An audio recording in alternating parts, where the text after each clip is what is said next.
বাবা মায়ের দুই মাত্র আদরের সন্তান ঈশান পড়ালেখা শেষ করে এখন একরকম ঘুরে বেড়াচ্ছে। বিজনেসম্যানের ছেলে, তাই পড়ালেখা শেষ করে ঘুরে বেড়ানোর সুযোগটা পাচ্ছে। আব্বু আম্মুর তেমন মাথা ব্যথা নেই ছেলের লাইফ নিয়ে, কিন্তু আব্বু কিছুদিন ধরে ভাবছিল ছেলে তো আর এইভাবে থাকতে পারি না, ওর একটা ভবিষ্যৎ আছে। আর তাছাড়া বয়স তো আর কম হয়নি, বিয়েটাও দিতে হবে। কিছুদিন আগেই ঈশানের বড় বোনের বিয়েটা হয়ে গেছে, তাই বাচ্চাটা ওনাদের কাছে কেমন ফাঁকা ফাঁকা লাগছে। তাই আব্বু আম্মু বারবার ওকে বলছিল ওদের অফিসে যেতে, তাতে কিছুদিনের মধ্যে ওকে বিয়েটা দিতে পারবে। কিন্তু ঈশানের স্রেফ কথা, ও বিয়েটা করবে না, তাই ব্যবসা তো বসছে না।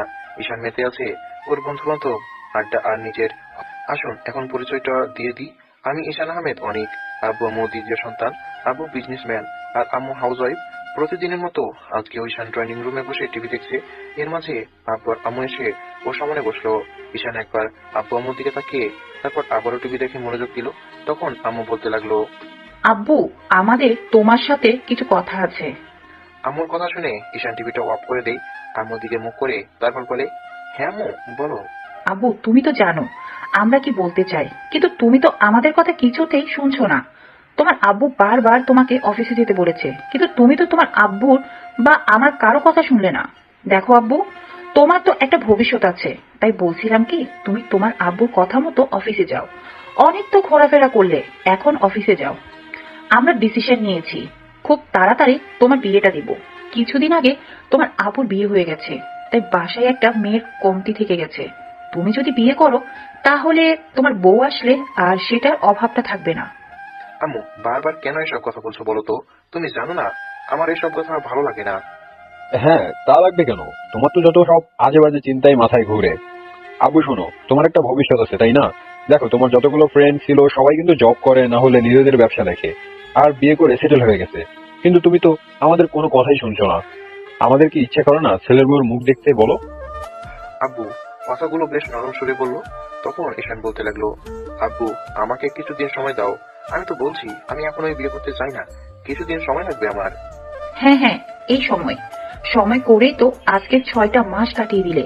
আর কতদিন সময় লাগবে তোমার? লেখাপড়া শেষ করেছে, আজকে একটা বছর হয়ে গেল, কিন্তু এখনো না কোনো জব না কোনো কাজ করো। আচ্ছা, তোমার কি করার ইচ্ছে আছে? তুমি অফিসে না বসতে চাইলে কোনো জব করো, তারপরও একটা বিয়ে করো। আমরা তোমাকে এভাবে দেখতে চাই না। আচ্ছা আব্বু, তোমার যদি কোনো মেয়ের পছন্দ থাকে কিংবা কাউকে ভালোবাসো, তাহলে আমাদের বলো, আমরা তোমার পছন্দটাকে মেনে নেব। আম্মু আমার যদি কোনো পছন্দ থাকতো তাহলে কি আমি তোমাদের বলতাম না? তোমরা জানো না আমি তোমাদের থেকে কোনো কিছু লুকাই না। তাহলে তোমার বিয়ে করতে সমস্যা কোথায়? আব্বু কেন বারবার এইসব কথা বলছো বলো তো? আমার এসব কথা শুনতে ভালো লাগে না। এত তাড়াতাড়ি এই ঝামেলাটা আমি মাথায় নিতে চাচ্ছি না। সে কি কথা? বিয়েটাকে তুমি ঝামেলা মনে করো? এটা কোনো কথা বললে? বিয়েটা তো একদিন না একদিন করতেই হবে, তাহলে এখন কেন নয় বলো তো? আম্মু বললাম তো আমার সময় লাগবে। ঈশানের কথাই আম্মু বেশ রেগে গেল আর বেশ কড়া কণ্ঠে বলতে লাগলো, হ্যাঁ, সময় লাগলে নাও, কিন্তু এরপর কিন্তু যখন বিয়ে করতে বলবো বিয়ে করতে হবে, তখন কিন্তু কোনো না শুনবো না। তুমি কিন্তু বলেছো কোনো মেয়েকে তোমার পছন্দ নেই, আর তুমি কাউকে ভালোবাসো না।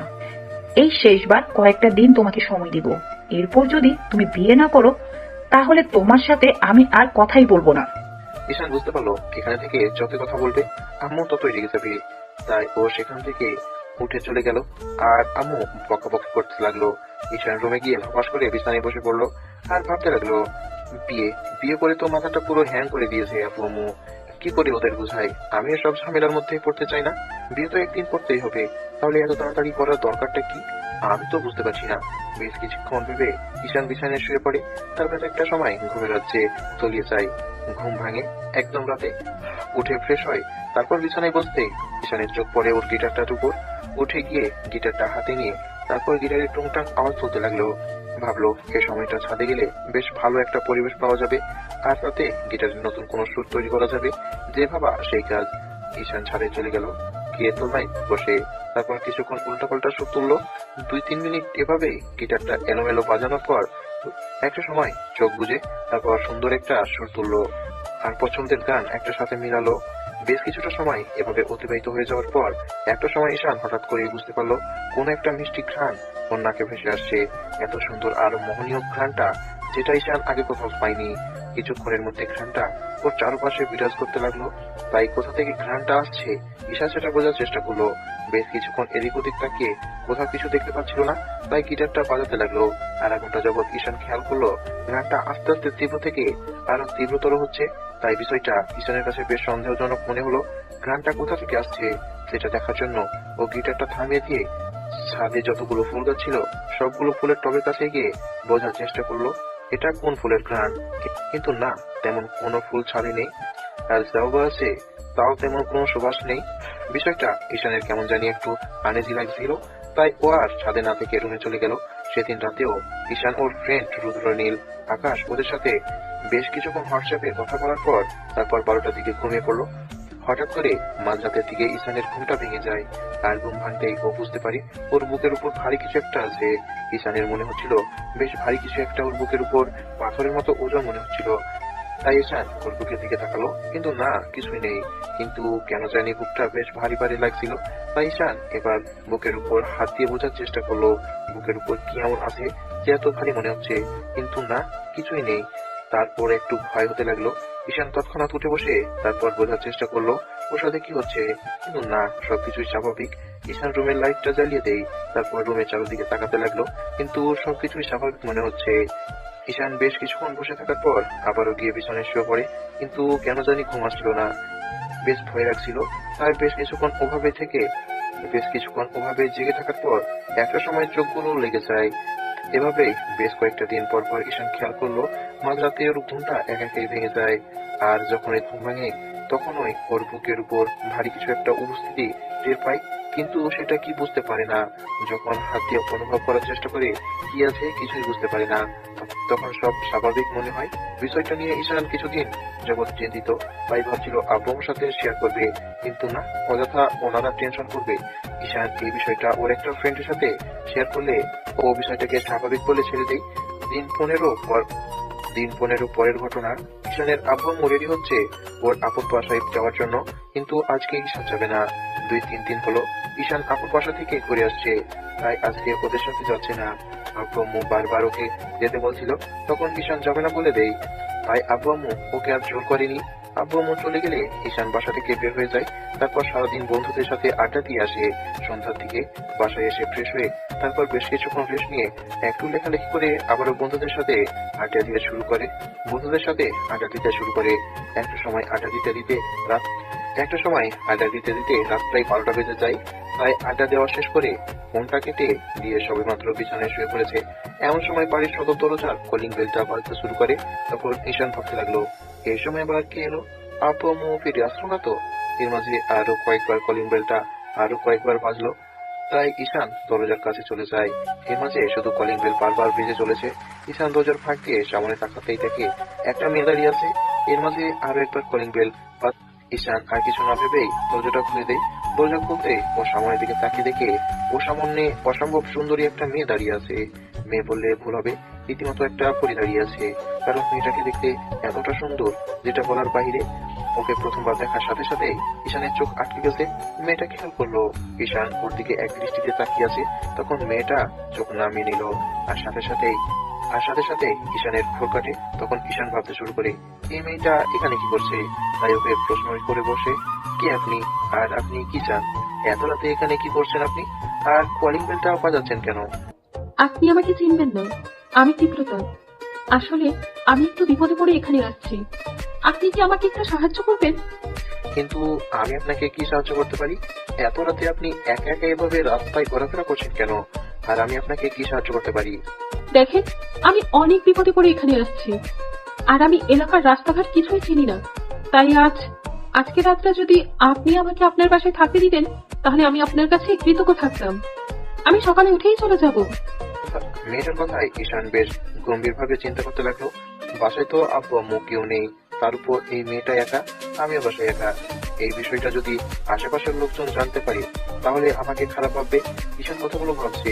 এর মাঝে মেয়েটা আবারও বলতে লাগলো, কি হলো, কথা বলছেন না যে? প্লিজ একটু হেল্প করুন আমাকে। আজকে রাতটা অন্তত আপনার বাসায় থাকতে দিন। অসম্ভব, যেটা কোনোভাবে সম্ভব না।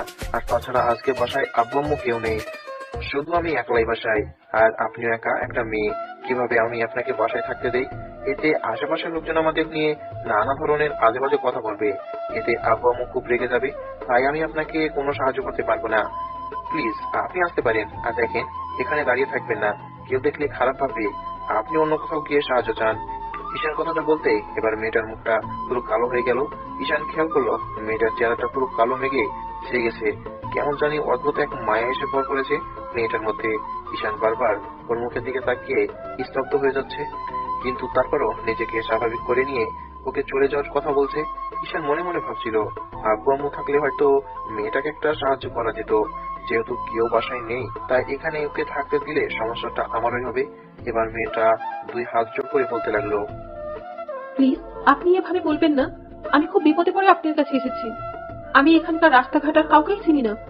আমি একা একটা মেয়ে, তার উপর এত রাত। আপনি আমাকে তাড়িয়ে দিলে আমি কোথায় যাব বলেন? আমি খুব বিপদে পড়ে আপনার কাছে সাহায্য চাইছি। প্লিজ রাতটা অন্তত আমাকে থাকতে দিন। আমি কথা দিচ্ছি, খুব ভোরে উঠে চলে যাব, কেউ জানতেও পারবে না। দেখুন, এটা কখনোই সম্ভব না। এতে আমারও সমস্যা হবে। তাই আপনি আসতে পারেন। মেয়েটা বারবার রিকোয়েস্ট করে। তাই ঈশান বুঝতে পারলো আর বেশিক্ষণ থাকলে এই মেয়েটাকে না করতে পারবে না। তাই ঈশান বলতে লাগলো, প্লিজ আমাকে আর এরকম রিকোয়েস্ট করবেন না, আমার পক্ষে রাখা সম্ভব না। প্লিজ আপনি আমাকে একটু সাহায্য করুন। আপনি আমাকে সাহায্য না করলে আমার অনেক বড় বিপদ হয়ে যেতে পারে। মানুষ হিসেবে অন্তত আমাকে সাহায্য করুন। আমি কথা দিচ্ছি, আমার জন্য আপনাকে কোনো বিপদে পড়তে হবে না। ঈশান বুঝতে পারলো মেয়েটার সাথে কথা বলে কোনো লাভ নেই। তাই ও বলল, দেখুন আমি আপনাকে সাহায্য করতে পারলাম না, আপনি অন্য কোথাও গিয়ে দেখুন। আর এখানে বেশিক্ষণ থাকবেন না, না হলে আমার সমস্যা হবে। কথাটা বলে ঈশান দরজাটা আটকে দিল। দরজা আটকে দিয়ে যখনই ওর রুমের দিকে যাবে, ডাইনিং রুমে আসতেই হঠাৎ খেয়াল করলো মেয়েটা ওর পেছনে পেছনে আসছে। ঘটনার আকস্মিকতায় ঈশান সেখানেই থমকে গেল। এইমাত্র ঈশান দরজাটা আটকে দিয়ে আসলো, তাহলে এই মেয়েটা এখানে আসলো কি করে? এবার ঈশান মেয়েটার দিকে বেশ ভয়ার্থ দৃষ্টিতে তাকালো, কারণ এরকম একটা অস্বস্তিকর পরিস্থিতির মুখে ঈশান আগে কখনো পড়েনি। ওর স্পষ্ট মনে আছে ওর সবেমাত্র দরজাটা আটকে দিয়েছে, কিন্তু মেয়েটা ভিতরে আসলো কি করে? ঈশান মেয়েটার দিকে তাকিয়ে বলতে লাগলো, এ কি, আপনি ভিতরে আসলেন কি করে? ওমা, সে কি? আপনি তো আমাকে আসতে দিলেন, আর আপনি ভুলে গেলেন। দেখুন, মজা করবেন না, আমি কোনো মজা করার মুডে নেই। আপনি এখানে আসলেন কি করে? ঈশানের কথায় মেয়েটা একটা ভুবন ভোলানো হাসি দিয়ে বলল, ওইটা আপনি বুঝবেন না, আর আপনার বোঝার দরকারও নেই। এমন একটা ঘটনা চোখের সামনে ঘটতে ঈশানের বেশ ভয় হতে লাগলো। তাই ও আর সেখানে না দাঁড়িয়ে বেশ দ্রুত নিজের রুমের দিকে যেতে লাগলো। তখন মেয়েটাও ওর পেছনে পেছনে যেতে লাগলো। তাই ঈশানের বেশ ভয় লাগছিল, এরকমটা ওর সাথে আগে কখনো হয়নি। তাই ও বলতে লাগলো, এ কি, আপনি আমার পিছনে পিছনে কোথায় আসছেন? আমি কোথায় থাকবো সেটা তো বললেন না। ঈশান শুধু ভাবছে রাতটা কোন রকম ভাবে কেটে গেলেই হয়। এরকম অস্বস্তিকর পরিস্থিতির মধ্যে পড়লে যে কারো ভয় পাওয়াটাই স্বাভাবিক। ঈশান ভাবলো একে বেশি কিছু বলা যাবে না। তাই ঈশান ওর রুমের সামনে এসে মেয়েটাকে ওর আব্বু আম্মুর রুমটা দেখিয়ে দিয়ে বলল, ওইদিকের রুমটা আব্বু আম্মুর, আপনি ওখানে গিয়ে শুয়ে পড়ুন। আর সকাল হলে এখান থেকে চলে যাবেন, না হলে আমার সমস্যা হবে। আপনার জন্য যেন আমাকে কোনো সমস্যায় পড়তে না হয়। আচ্ছা ঠিক আছে। মেয়েটা ঈশানের আব্বু আম্মুর রুমের দিকে চলে গেল। তখন ঈশান তাড়াহুড়ো করে গিয়ে রুমের দরজাটা আটকে দিয়ে বিছানায় গিয়ে বসে পড়ে। তারপরও ওর বেশ ভয় হচ্ছিল। ঈশান এরকম অস্বস্তিকর পরিস্থিতির মধ্যে জীবনও কখনো পড়েনি। পুরো বাড়িতে এই মেয়েটা আর ঈশান ছাড়া কেউ নেই। কথাগুলো ভাবতেই ওর বেশ ভয় লাগছিল। তাই ও কোনো রকমে চোখ বন্ধ করে শুয়ে রইল। একটু পরে চোখ খুলতেই ও দরজার দিকে তাকালো, খেয়াল করলো ওই মেয়েটা ওর দিকে এগিয়ে আসছে। এবার ঈশানের ভয়ের মাত্রা আরো বেড়ে গেল। ওর হাত পা ঠান্ডা হয়ে আসছে, গালবালা শুকিয়ে কাঠ হয়ে গেছে। মেয়েটা ঈশানের সামনে আসতেই ও উঠে বসলো আর বলতে লাগলো, এ কি, আপনি এখানে আসবেন কি করে? এবার মেয়েটা একটা মুচকি হাসি দিয়ে বলল, রাতে তো আপনার কিছুই খাওয়া হয়নি, বলেন কি খাবেন, আমি রান্না করে দিচ্ছি। আমি কিছুই খাবো না, আপনি আমার রুম থেকে যান। আপনাকে না বললাম ওই রুমে গিয়ে ঘুমান? সে কি, রাতে আপনি না খেয়ে ঘুমাবেন নাকি? আপনি আমাকে এত বড় একটা হেল্প করলেন, আর আমি আপনার জন্য এটুকু করবো না? আপনি বুঝুন, আমি অল্প কিছুক্ষণের মধ্যে আপনার জন্য খাবার তৈরি করে দিচ্ছি। মেয়েটা কথাগুলো বলেই রুম থেকে দরজাটা খুলে বেরিয়ে গেল। এবার ঈশান স্পষ্ট দেখতে পেল মেয়েটা দরজা খুলে বাইরে গেল, কিন্তু ভেতর থেকে দরজা আটকানো ছিল। তাহলে ও ভিতরে ঢুকলো কি করে? ঈশান কিছুতে কিছু মেলাতে পারছিল না। ওর মাথাটা কাজ করা বন্ধ হয়ে গেছে। ঈশান ভাবছিল এসব ওর সাথে কি হচ্ছে। দেখতে দেখতে 1 ঘন্টা পার হয়ে গেল, আর ঈশান এখনো ওভাবে ভয়াত্মক চেহারা নিয়ে। এর মাঝে হঠাৎ করে মেয়েটা দরজা খুলে ওর সামনে এসে দাঁড়ালো। ঈশান কিছু বলবে তার আগে মেয়েটা বলতে লাগলো, আপনি ডাইনিং রুমে আসুন। রান্না হয়ে গেছে। মেয়েটা কথাটা বলেই ঈশানের মুখের দিকে তাকিয়ে রইল। আর ঈশান খেয়াল করলো মেয়েটার মধ্যে অদ্ভুত এক রকমের মায়া আছে। যে কোনো পুরুষ প্রথম দেখাতেই ওর মায়াতে ডুবে যেতে পারে। এর মাঝে মেয়েটা আবারও বলল। কি হলো, চলুন। মেয়েটা কথাটা শেষ হতে না হতেই ঈশান তাড়াহুড়ো করে রুম থেকে বেরিয়ে গিয়ে তারপর খাবার টেবিলে গিয়ে মেয়েটা এসে খাবার বেড়ে দিতে লাগলো। ঈশান মেয়েটার দিকে না তাকিয়ে কাঁপা কাঁপা হাতে কোনো রকমে খেয়ে তারপর উঠে রুমে চলে আসলো। তারপর রুমের দরজাটা আটকে দিয়ে একটা কম্বল গায়ে চাপিয়ে দিয়ে কম্বলটা মুড়ি দিয়ে কোনো রকমে শুয়ে পড়লো। তারপর মেয়েটার কথাগুলো ভাবতে ভাবতে কিছুক্ষণের মধ্যেই ঈশানের ঘুম এসে গেল। পরের দিন সকালে ঈশানের ঘুম ভাঙে ঠিক বেলা 10টার দিকে। ঘুম ভাঙতেই ও উঠে ফ্রেশ হয়ে রুমে আসতেই আব্বু আম্মুর কথার শব্দ পেল। ঈশান বুঝতে পারলো বাসায় হয়তো আব্বু আম্মু চলে আসছে। এবার হঠাৎ করে ঈশান ভাবলো, আব্বু আম্মুকে আমি দরজা খুলে দেইনি, তাহলে বাসা দরজাটা খুললো কে? কথাগুলো ভেবে ঈশান তাড়াহুড়ো করে রুম থেকে বেরিয়ে গেল। তারপর নিচে আসতেই যেটা দেখলো সেটা দেখার জন্য মোটেও প্রস্তুত ছিল না। ঈশান দেখলো কালকে রাতে সেই মেয়েটা খাবার টেবিলে বসে আছে আর আম্মু ওর পাশে বসে খাবার খাইয়ে দিচ্ছে। মেয়েটা কেমন যেন খুব তৃপ্তি সহকারে খাচ্ছে। এবার ঈশান তাড়াহুড়ো করে খাবার টেবিলের সামনে আসতেই আব্বু আম্মু ওর দিকে তাকালো। তখন ঈশান বলতে লাগলো, এই মেয়ে, তুমি এখানে কি করছো? তোমাকে না বলেছি তুমি সকাল হলেই চলে যাবে? ঈশান কথাটা বলে শেষ করার আগে আম্মু বলতে লাগলো, আব্বু, এটা কেমন কাজ করলে তুমি বলো তো? এই তো বললে যে বিয়ে করবে না, তাহলে এখন বিয়ে করে একদম বাসায় বউ নিয়ে আসলে? এটা তো আমাদের বললেই হতো, আমরা কি তোমাকে বারণ করতাম? মানে কি বলছো আম্মু? আর বউ মানে? ঈশান কথাটা বলতে এবার মেয়েটা ঈশানের দিকে তাকিয়ে কান্না ভেজা কণ্ঠে বলল, আম্মু, দেখেছো তোমার ছেলে এখন আমাকে চিনতেই পারছে না। কালকেই আমাকে বিয়ে করে নিয়ে আসছে আর এখন বলছে আমাকে নাকি চেনেনি না। তুমি এসব কি বলছো গো? এরকম কথা বলো না প্লিজ।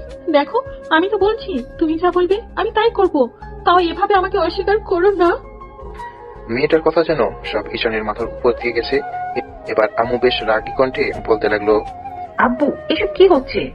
বিয়ে করেছো বেশ ভালো কথা, আমি কি তোমাকে বারণ করেছিলাম? নাকি তোমার আব্বু রাগারাগি করেছিল? তাহলে তুমি এভাবে মেয়েটাকে অস্বীকার করছো? ঈশানের কিছু বলার আগেই আব্বু ওর মুখোমুখি এসে দাঁড়ালো আর ঈশান ভয়ে চুপসে গেল। আব্বু এখন কি বলবে সেটা ভেবেই ঈশানের বেশ ভয় হচ্ছিল। আব্বু ওর কাঁধের উপর একটা হাত রেখে দিয়ে বলতে লাগলো, আব্বু, তুমি এই মেয়েটাকে ভালোবাসো? ওকে বিয়ে করবে? এটা বললে কি আমরা বারণ করতাম? তোমার আম্মু তো বলেছিল যে তোমার কোনো পছন্দ থাকে আমাদের বলতে পারো। তাহলে এভাবে লুকিয়ে বিয়েটা করলে কেন বলো তো? এখন সবাই কি বলবে বলো তো? আর তুমি এখন মেয়েটাকে অস্বীকার করছো কেন বলো তো? মামুনি, তুমি কান্না করো না, সব ঠিক হয়ে যাবে। আমিও দেখবো এই হারামজাদা তোমাকে কি করে অস্বীকার করে। দরকার পড়লে আমি তোমাদের আবার বিয়ে দেবো। এই সমাজে আমার একটা সম্মান আছে। ছেলেটা বিয়েটা যেমন তেমন ভাবেই হয়ে গেল তো হবে না, তাই না? তাই তোমাদের আবার বিয়ে হবে। ঈশান বুঝতে পারছে না ওর সাথে কাল রাত থেকে কিসব হচ্ছে।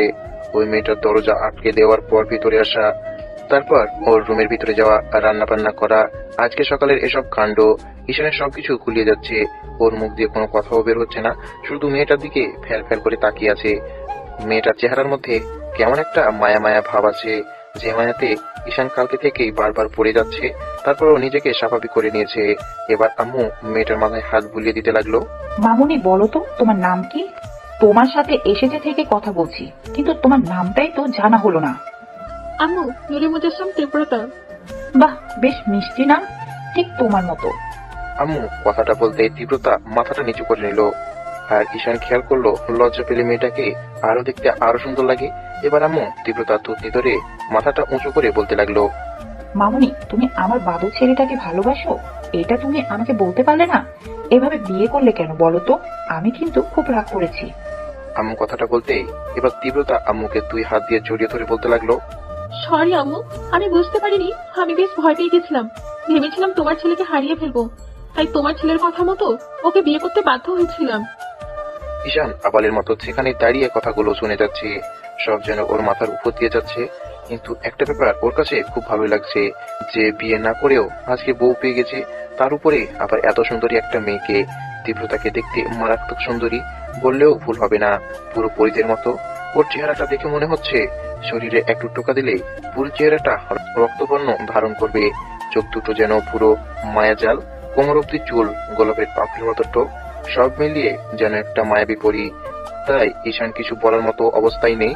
ও শুধু তীব্রতার মুখের দিকে তাকিয়ে ভাবছিল, সত্যি যদি মেয়েটা ওর বউ হতো তাহলে ওকে ঈশানও ওকে মেনে নিত। তীব্রতা আম্মুকে জড়িয়ে ধরতেই আম্মু ওকে 2 হাত দিয়ে জড়িয়ে ধরে বলতে লাগলো, দেখো মেয়ের কাণ্ড, লজ্জা পেয়েছে। হ্যাঁ গো, এখন কি করি বলো তো? ছেলে এমন একটা কাণ্ড করে ফেললো, এখন লোকে কি বলবে? দেখো, কে কি বললো সেটা আমি জানি না, কিন্তু আমার বৌমা পছন্দ হয়েছে, তাই আমি তোমার ছেলেকে কিছু বলবো না। যাই করুক আর না করুক, ছেলে বিয়ে করেছে তো, এখন যা করার তুমি করো। দেখো, এই বিষয়টা আর ধামাচাপা থাকবে না। সবাই তীব্রতা মামুনিকে দেখবে, তখন জিজ্ঞাসা করবে ও কে, তখন কি বলবো? আচ্ছা ঠিক আছে, সে না হয় হলো। আমি চিন্তা করছি ওদের বিয়েটা আবার নতুন করে দিব, এতে বলা যাবে যে আমরা ওদেরকে মেনে নিয়েছি। আব্বু ভাবলো তীব্রতার আব্বু আম্মুর সাথে কথা বলবে, তাই এগিয়ে এসে তীব্রতার মাথায় হাত দিতেই তীব্রতা আব্বুর দিকে তাকালো। তখন আব্বু বলতে লাগলো, আচ্ছা মামুনি, তুমি বলো তো তোমার বাসায় কে কে আছে? আমরা তোমার বাসায় কথা বলি। এভাবে তুমি ওদের না জানিয়ে চলে আসছো, ওরা তো অনেক টেনশন করবে, তাই না? আব্বু কথাটা বলতেই এবার তীব্রতা মুখটা কালো করে ফেললো আর মাথাটা নিচে নামিয়ে নিল। তখন আব্বু ওর মুখের একপাশে হাত দিয়ে বলতে লাগলো, কি হলো মামুনি, তুমি মন খারাপ করলে কেন? আমি কিছু ভুল বললাম? আব্বু, আমি এতিম, আমার এই পৃথিবীতে কেউ নেই। তীব্রতা কথাগুলো বেশ করুণ কণ্ঠে পড়লো। ওর চোখে পানি টলটল করছিল, তাই আম্মু আবার ওকে জড়িয়ে ধরে ওর মাথায় হাত বুলিয়ে বলল, তোর পাগলি মেয়ে, কে বলেছে তোমার কেউ নেই? আমরা কি তোমার আব্বু আম্মু না? বলো, আজকে থেকে আমরাই তোমার আব্বু আম্মু। ঈশানের আব্বু, শোনো, তুমি ওদের আবার নতুন করে বিয়ের ব্যবস্থা করো আর সবটা ম্যানেজ করে নিও। এখন এইসব বিষয়ে মেয়েটাকে আর কিছু জিজ্ঞেস করো না তো। দেখলে ওইসব বিষয় জিজ্ঞেস করে মেয়েটার মনটা খারাপ করে দিলে। মামুনি, তুমি কষ্ট পেও না, তোমার আব্বু বুঝতে পারেনি। আব্বু আম্মু তীব্রতার সাথে কথা বললো আর ঈশান ভাবছিল সত্যি কি ওর তীব্রতার সাথে বিয়ে হয়ে যাবে। ঈশান হঠাৎ করে আব্বু আম্মুর সামনে তীব্রতাকে বলল, আচ্ছা শোনো, আমার একটু তোমার সাথে আমার কথা আছে। ঈশান তীব্রতাকে তুমি করে বলার কারণ হচ্ছে, যদি ঈশান বলে ও তীব্রতাকে চেনে না, তাহলে ওর একটা কথাও বিশ্বাস করবে না। তাই ঈশান ওকে তুমি করেই বললো। কথাটা বলে ঈশান ওর রুমের দিকে যেতে লাগলো আর তীব্রতাকে ওর সাথে দেখা করতে বললো ইশারায়। ওদের ইশারায় কথা বলতে দেখে আম্মু একটা মুচকি হাসি দিয়ে বলল, মামুনি, তুমি যাও, ঈশান কি বলে শুনে আসো। ঈশান নিজের রুমের দিকে চলে গেল। তখন তীব্রতাও ঈশানের পিছনে পিছনে ঈশানের রুমে আসলো। তীব্রতার রুমে ঢুকতেই ঈশান রুমের দরজাটা আটকে দিয়ে তীব্রতার মুখোমুখি দাঁড়ালো আর তীব্রতা কেমন যেন ঈশানের চোখের দিকে তাকিয়ে লজ্জা পেয়ে মাথাটা নিচু করে নিল। এবার ঈশান বলতে লাগলো, আপনার তো দেখছি অনেক লজ্জা, এত লজ্জা রাতে কোথায় ছিল? আচ্ছা আপনি কে বলুন তো? এভাবে হুটহাট করে আমার বাসায় চলে আসলেন, তারপর আবার কালকে থেকে কিরকম অদ্ভুত ধরনের আচরণ করছেন। কি আপনি, কি আপনার পরিচয়, আর এখানে কেন এসেছেন? এবার তীব্রতা ঈশানের চোখে চোখ রেখে একটা মুচকি হাসি দিয়ে বলল, আমি কে মানে কি? আমি তোমার বউ, তুমি বুঝতে পারছো না? ওর সাথে কেউ এভাবে কথা বলে? দুষ্ট। দেখুন, মজা করবেন না, আমি কোনো মজা করার মুডে নেই। আব্বু আম্মুর সামনে আমি কিছু বলতে পারিনি, তাই বলে আপনি যা খুশি তাই বলবেন সেটা আমি মেনে নিব? আপনি কেন এভাবে নাটক করছেন বলুন তো? সত্যি কথা বলুন, না হলে কিন্তু আমি আব্বু আম্মুর সামনে সব বলে দিব। আব্বু আম্মু আপনার কথা বিশ্বাস করবে না। আমি আব্বু আম্মুকে বলেছি আমাদের বিয়ে হয়ে গেছে, তাই আব্বু আম্মু এখন আমার কথাই বিশ্বাস করবে। ঈশান বুঝতে পারলো এই মেয়েকে বেশি খাটিয়ে লাভ নেই, তা ও এবার স্বাভাবিক করে বলতে লাগলো, ওকে ওকে ঠিক আছে, কিন্তু আপনি এটা বলুন যে আপনি কে আর আপনার পরিচয় কি? আপনি হঠাৎ করে এসে এভাবে নিজেকে আমার বউ দাবি করছেন কেন? কারণ আমি তোমাকে ভালোবাসি। তীব্রতার মুখ থেকে এমন কোনো কথা শোনার জন্য ঈশান মোটেও প্রস্তুত ছিল না। তীব্রতা যেটা বলল সেটা শোনার পর ঈশানের মুখ দিয়ে কোনো কথা বের হচ্ছিল না। ঈশান বেশ কিছুক্ষণ এভাবে তীব্রতার দিকে তাকিয়ে থাকে, তারপর নিজেকে স্বাভাবিক করে নিয়ে বলল, মানে কি, আপনার সাথে তো আমার কালকেই প্রথম দেখা, তাহলে আপনি আমাকে ভালোবাসবেন কি করে? তুমি হয়তো আজকে আমাকে দেখছো, কিন্তু আমি তোমাকে অনেক আগে থেকেই চিনি, তাই তোমাকে আমি অনেক আগে থেকেই ভালোবাসি। তাহলে কালকে রাতে ওইভাবে আমাদের বাসায় এলেন কেন? আমাকে প্রপোজ করতে পারতেন সবার সামনে, আমাকে পরিচয় দিতে পারতেন। ওইটা ছাড়া তোমার লাইফে আসার মতো কোনো উপায় আমার কাছে ছিল না। কিন্তু আপনি এরকম নাটকটা কেন করলেন? আমি তো আপনাকে ভালোবাসি না। আমি আপনাকে বিয়েও করিনি, আর বিয়ে করতেও পারবো না। আমি আব্বু আম্মুকে এখনই বলে দিব আমি আপনাকে বিয়ে করব না। ঈশানের কথায় তীব্রতা একটা মুচকি হাসি দিয়ে বলল, এতে সমস্যাটা তোমারই হবে। তুমি যদি এমন কিছু বলো তাহলে আমি আব্বু আম্মুকে বলবো তোমার বেবি আমার পেটে, তখন কি হবে বুঝতে পেরেছো? তার থেকে ভালোই ভালোই বিয়েটা করে নাও। আর বিয়ে তো তুমি একদিন না একদিন কাউকে না কাউকে করতে, তাহলে আমি তোমাকে ভালোবাসি, আমাকে কেন করতে পারবে না? তীব্রতার কথা শুনে ঈশান বেশ বিপাকে পড়লো। এখন যদি বিয়ে না করে দেয় তাহলে তীব্রতা যদি আব্বু আম্মুকে বলে দেয় যে ওদের বেবি তীব্রতার পেটে, তাহলে আব্বু আম্মু সেটাই বিশ্বাস করে নেবে। কথাগুলো ভেবে ঈশান একটা শুকনো ঢোক গিলল। আর তীব্রতা মুচকি মুচকি হাসছে। ঈশান যতবার তীব্রতার মুখের দিকে তাকায় ততবার ওর মায়ে পড়ে যায়। ঈশান শুধু ভাবছে জীবনের প্রথম দেখাতেই কাউকে এতটা ভালো লেগেছে, আর এই সেই মেয়েটা। বিয়েটা তো একদিন না একদিন করতে হবে, তাহলে যে মেয়েটা আমাকে ভালোবাসে তাকে কেন নয়? তাছাড়া তীব্রতাকে তো আমার অনেক ভালো লাগে। এমন একটা বউ পাওয়া তো ভাগ্যের ব্যাপার। ঈশান অনেক ভেবেচিন্তে ডিসিশন নিল বিয়েটা করে নিবে। তাই ও বলতে লাগলো, আচ্ছা ঠিক আছে ঠিক আছে, আপু আমাকে উল্টাপাল্টা কিছু বলতে হবে না, আমি বিয়েতে রাজি। কথাটা বলতেই তীব্রতা যেটা করলো সেটার জন্য ঈশান মোটেও প্রস্তুত ছিল না। তীব্রতা বিদ্যুৎ গতিতে ঈশানকে জড়িয়ে ধরলো, আর সাথে সাথে ঈশান পাথরের মতো হয়ে গেল। আমি সত্যিই তোমাকে অনেক ভালোবাসি। আই লাভ ইউ জান। বেশ কিছুক্ষণ ধরে তীব্রতা ঈশানকে জড়িয়ে ধরে রাখলো। ঈশান একটা ঘরের মধ্যে চলে যাচ্ছে, তাই ওইও নিজের অজান্তেই তীব্রতাকে দুই হাত দিয়ে শক্ত করে জড়িয়ে ধরলো। তারপর ঈশান ওর বুক থেকে তীব্রতার মুখটা তুলে ওর মুখের দুই পাশে হাত দিয়ে তীব্রতার ঠোঁটের দিকে নিজের ঠোঁটগুলো এগোতে লাগলো। ঈশানের ঠোঁটগুলো তীব্রতার ঠোঁটের অনেকটা কাছেই চলে আসছে। যখনই ঈশান চার ঠোঁট এক করতে যাবে তখনই তীব্রতা ঈশানকে ছাড়িয়ে নিয়ে দৌড়ে পালিয়ে গেল। তখন ঈশান একটা মুচকি হাসি দিয়ে মাথা চুলকাতে লাগলো। দেখতে দেখতে এভাবে 2টা দিন কেটে গেল। এর মাঝে ঈশান তীব্রতার সম্পর্কটা আরো গভীর হচ্ছে। ঈশান তীব্রতাকে আস্তে আস্তে অনেকটাই ভালোবাসতে শুরু করেছে। আর তীব্রতা নাকি ঈশানকে অনেক আগে থেকেই ভালোবাসে। ঈশানও সেটাই বিশ্বাস করে, ওর অনেকটা কাছাকাছি যাওয়ার চেষ্টা করে, কিন্তু তীব্রতা কেমন জানি লজ্জা পেয়ে ওর থেকে দূরে থাকে। এর মাঝে ঈশানের আব্বু সারা শহরের লোকজনকে ইনভাইট করেছে, আর আর বিয়ে বলে বাসায় আত্মীয় স্বজন আসতে শুরু করেছে। দেখতে দেখতে বিয়ের দিনটা চলে আসে, আর খুব ধুমধামের সাথে আর বেশ ভালোভাবে ওদের বিয়েটা হয়ে যায়। তবে তীব্রতা ওদের বাসাতে থাকায় আর বউয়ে বাসায় আসতে হয়নি। আর কোনো কান্নাকাটির পর্ব ছাড়াই তীব্রতাকে নিয়ে ঈশান নিজের রুমে নিয়ে গিয়ে বিছানায় বসিয়ে দেয়। বিয়ে শুরু হওয়ার আগের মুহূর্ত থেকে ঈশান একটাবারও তীব্রতার মুখটা দেখতে পায়নি, তাই বারবার তীব্রতার মুখটা দেখতে ইচ্ছা করছিল। কিন্তু তীব্রতা ইয়া বড় একটা ঘোমটা দিয়ে আছে, তাই ওর মুখটা দেখা যাচ্ছে না। ঈশান যখন কিছু বলতে যাবে তার আগে ঈশানের কাজিনগুলো এসে তীব্রতাকে চারপাশ থেকে ঘিরে ধরে, আর ঈশানকে ওর বন্ধুরা ছাদে নিয়ে যায়। ঈশান ওর বন্ধুদের সাথে আড্ডা দিতে লাগলো। ঈশানের বন্ধুগুলো ওকে বারবার খোঁজা দিয়ে কথা বলছিল। একটু পরে আম্মু ঈশানের রুমের সামনে গিয়ে দেখে ঈশান এখনো রুমে আসেনি। তখন আম্মু ওকে খুঁজতে খুঁজতে ছাদে আসে আর দেখে ও বন্ধুদের সাথে আড্ডা দিচ্ছে। তখন ওই আম্মু বলে, আব্বু তুমি এখানে? কত রাত হয়ে গেছে, এখনো তুমি এখানে আড্ডা দিচ্ছ? আজকের দিনটা অন্তত আড্ডাটা একটু কম দিতে পারতে। তীব্রতা মামুনি তোমার জন্য অপেক্ষা করছে, যাও রুমে যাও। আম্মু কথাটা বলতে এবার ঈশানের ফ্রেন্ড রুদ্রনীল বলতে লাগলো, আন্টি আপনি জানেন না, আমি ঈশানকে অনেকবার করে বলছি নতুন বিয়ে করছিস, ভাবি একা রুমে বসে আছে, তুই রুমে যা, কিন্তু ও বলে এত তাড়াতাড়ি রুমে যাবে না। রুদ্র কথাটা বলতে ঈশান রাগী দৃষ্টিতে ওর দিকে তাকাতে এবার আকাশও রুদ্রের তালে তাল মেলালো। আন্টি আপনি জানেন না, ঈশান বলছিল রুমে যেতে ভয় করছে। সে কি কথা, রুমে যেতে ভয় কিসের আব্বু? আর তীব্রতা মামুনি কি বাঘ নাকি ভাল্লুক যে ভয় পাচ্ছ? যাও এক্ষুনি রুমে যাও। ঈশান বেশ রাগী দৃষ্টিতে রুদ্র আর আকাশের দিকে তাকাতে ওরা দুজন 32 পাটি দাঁত বের করে একটা রাজুজয়ের হাসি দিল। তখন ঈশান দাঁত কর্মর করতে করতে রুমের সামনে চলে গেল। তারপর এক বুক সাহস নিয়ে দরজা ঠেলে ভিতরে আসতেই খেয়াল করলো তীব্রতা বিছানার মাঝখানে বসে আছে। তখন ওই ঈশান ওর দিক থেকে চোখ ফিরিয়ে নিয়ে দরজা আটকে দিল।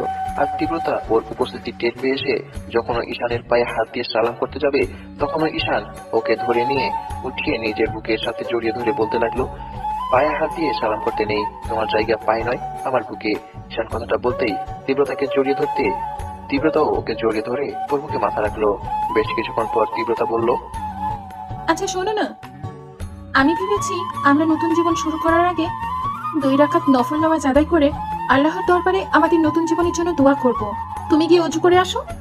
আচ্ছা ঠিক আছে। ঈশান তীব্রতাকে ছেড়ে দিয়ে তারপর উজু করে আসতেই তীব্রতাও গিয়ে উজু করে আসলো। তারপর ওরা দুজনে 2 রাকাত নফল নামাজ আদায় করে মোনাজাতে হাত তুললো ওদের নতুন জীবনের জন্য। মোনাজাত শেষ করে ঈশান হঠাৎ করে তীব্রতাকে কোলে তুলে নিল, আর তীব্রতা ভয় পেয়ে ওর গলা জড়িয়ে ধরলো। ঈশানকে বিছানায় বসিয়ে দিয়ে আলমারির দিকে যেতে লাগলো। তখন তীব্রতা বলল, তুমি কোথায় যাচ্ছ? আরে বাবা কোথাও যাচ্ছি না, তোমার তো দেখি তস হয়েছে না। ঈশানের কথায় তীব্রতা লজ্জা পেয়ে মুখটা নামিয়ে নিল আর বলল, তোমার মুখে কিছু আটকায় না না? যা দুষ্ট। ঈশান একটা মুচকি হাসি দেয়, তারপর আলমারি থেকে একটা ব্যাগ এনে তীব্রতার সামনে রেখে ব্যাগটা খুলতেই তীব্রতা দেখতে পেল ব্যাগের মধ্যে অনেকগুলো টাকা। তখন ও বলতে লাগলো, এগুলো নিশ্চয়ই আমার দিনমোহরের টাকা, তাই তো? হ্যাঁ, আমি চাই না আমার আর তোমার ভালোবাসার মধ্যখানে অবৈধ সম্পর্ক হোক, তাই এগুলো পরিশোধ করা আমার জন্য ফরজ। আমি সেটা জানি। যাও তুমি এগুলো রেখে আসো, আমার যখন দরকার হবে আমি তোমার কাছ থেকে নিয়ে নিব, কেমন? এখন এগুলো রেখে আসো। তীব্রতার কথায় ঈশান টাকাগুলো রেখে ড্রিম লাইট জ্বালিয়ে দিয়ে তারপর তীব্রতার সামনে এসে বসতে তীব্রতা হঠাৎ করে ঈশানের পাঞ্জাবির গলা ধরে তারপর ওকে বিছানায় ফেলে দিয়ে বুকের উপর উঠে গেল। তখন ঈশান একটা মুচকি হাসি দিয়ে ওকে বিছানায় ফেলে দিয়ে ও শরীরের উপর নিজের শরীরের ঘরটা ছেড়ে দিল। এবার তীব্রতা একটা মুচকি হাসি দিতে ঈশান ওর গোলাপি ঠোঁটগুলোর দিকে তাকালো। ঈশানের ইচ্ছে করলো তীব্রতার ঠোঁটের স্বাদ নিতে, তাই ও ঈশানের ঠোঁটের দিকে এগিয়ে গেল। ঈশান এগোতেই তীব্রতার চোখ বন্ধ করে নিল আর ঈশান ওদের চার ঠোঁট এক করে দিল। দুজন দুজনের ঠোঁটের স্বাদ নিতে লাগলো। এক পর্যায়ে ঈশান তীব্রতার ঠোঁট ছেড়ে দিয়ে ওর ঘাড়ে নাক ঘষতে শুরু করে। ঈশানের গরম নিঃশ্বাস তীব্রতার ঘাড়ে পড়তেই ও ঘন ঘন নিঃশ্বাস ফেলতে শুরু করেছে। ঈশান ওর সারার মুখে কিস করতে লাগলো। ঈশান যতবার ওর ঠোঁট দিয়ে তীব্রতার শরীর স্পর্শ করছে তীব্রতা ততবারই কেঁপে উঠছে আর ঈশানকে শক্ত করে জড়িয়ে ধরছে। একটা পর্যায়ে ঈশান ওর শরীরের সব কাপড়গুলো সরিয়ে ফেলে। তখন তীব্রতা আর থাকতে না পেরে ঈশানকে বুকের সাথে শক্ত করে জড়িয়ে ধরে। ঈশান আদরের মাত্রাটা বাড়িয়ে দিতে থাকে। ও কিস করতে তীব্রতা নাভিতে চলে আসে। ডিপলি কয়েকটা কিস করতে তীব্রতা ওর চুলগুলো দুই হাত দিয়ে খামচে ধরে। ঈশান বুঝতে পারে তীব্রতা ওর ছোঁয়া পেয়ে পাগল হয়ে গেছে। ঈশান ওদের শরীরে একটা চাদর দিয়ে দেয় আর তীব্রতাকে নিজের ভালোবাসায় ভরিয়ে দিতে থাকে। পরের দিন সকালে মিষ্টি রোদের আলো এসে তীব্রতার মুখে পড়তেই ওর ঘুমটা ভেঙে যায়। চোখ খুলতেই তীব্রতা দেখে ও ঈশানের বুকে গুটিসুটি মেরে শুয়ে আছে আর ঈশানকে শক্ত করে দুই হাত দিয়ে জড়িয়ে ধরে রেখেছে। ঈশানের মুখের দিকে তাকাতেই তীব্রতা রাতের কথাগুলো মনে পড়ে যায় আর সাথে সাথেই তীব্রতা কেমন জানি লজ্জায় লাল হয়ে যাচ্ছিল। ঈশানের পুরো মুখে লিপস্টিকের অসংখ্য ছাপ, যেটা দেখে তীব্রতার খুব হাসি পাচ্ছিল। এই অবস্থায় দেখে তীব্রতা একটা ঘরের মধ্যে পড়ে যাচ্ছিল। তখন ও হঠাৎ করে ওদের চার ঠোঁট এক করে দেয় আর পাগলের মতো কিস করতে লাগলো। এবার তীব্রতা বুঝতে পারলো ঈশান ওর সাথে রেসপন্স করছে। তখন তীব্রতাকে ছেড়ে দিয়ে বলে, ওরে দুষ্টু, তার মানে তুমি জেগে আছো, লুকিয়ে লুকিয়ে এভাবে আমাকে দেখছো, তাই না? তুমি আমার সাথে দুষ্টুমি করতে পারো, তাহলে আমি রেসপন্স করলেই দোষ? আচ্ছা শোনো না, অনেক বেলা হয়ে গেছে, এখন ওঠো, চলো গোসল করে নি।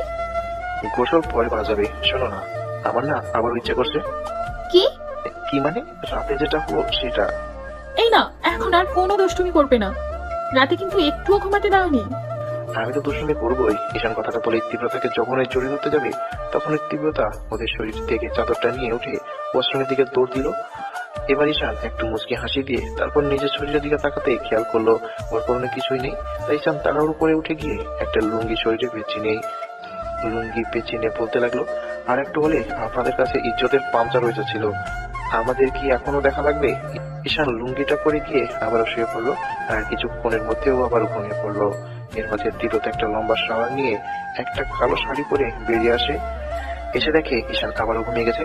তখন তীব্রতা ওর ভেজা চুলের পানির ঝাপটা ঈশানের মুখে দিতে ঈশানের ঘুম ভেঙে যায়।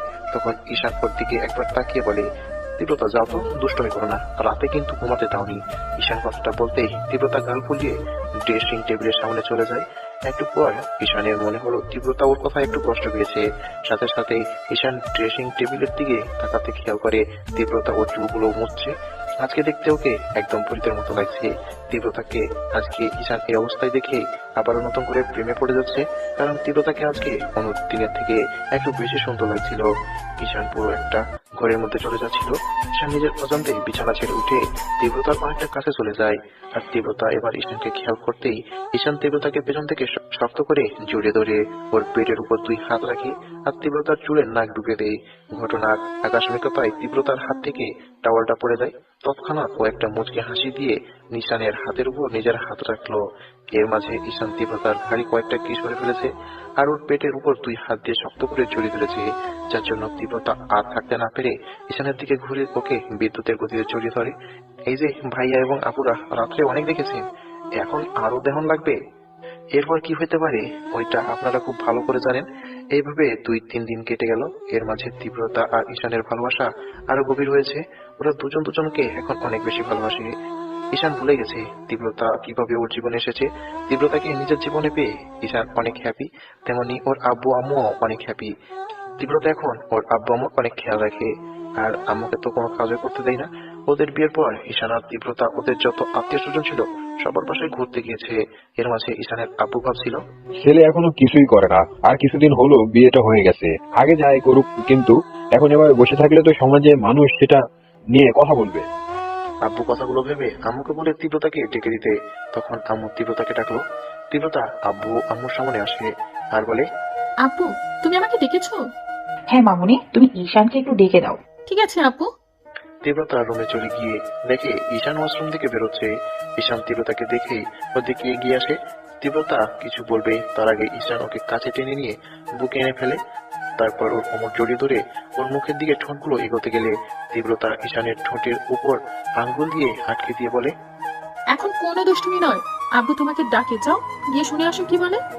এখন দুষ্টুমি করি তারপর না হয়ে যাবো। বললাম তো এখন কোনো দুষ্টুমি না, যাও আব্বু কি বলে শোনো। ওকে ওকে বোঝাচ্ছি, এত রাগ আর কি আছে। ঈশান মন খারাপ করে চলে যেতে গেলে এবার তীব্রতা ঈশানের একটা হাত ধরে। তখনই ঈশান ওর দিকে তাকাতে তীব্রতা ঈশানের গালে একটা কিস করে দৌড় দিয়ে বেরিয়ে যায়। ঈশান একটা মুচকি হাসি দিয়ে বলে, পাগলি কোথাকার। ঈশান নিচে গিয়ে আব্বু আমার সামনে আসে আর বলে, আব্বু তুমি কি আমাকে ডেকেছো? আব্বু তুমি বসো। ঈশান ওদের সামনে বসলো আর ওরা বেশ কিছুক্ষণ চুপ করে রইল। তখন ঈশান বলল, কি হলো, তোমরা কিছু বলবে?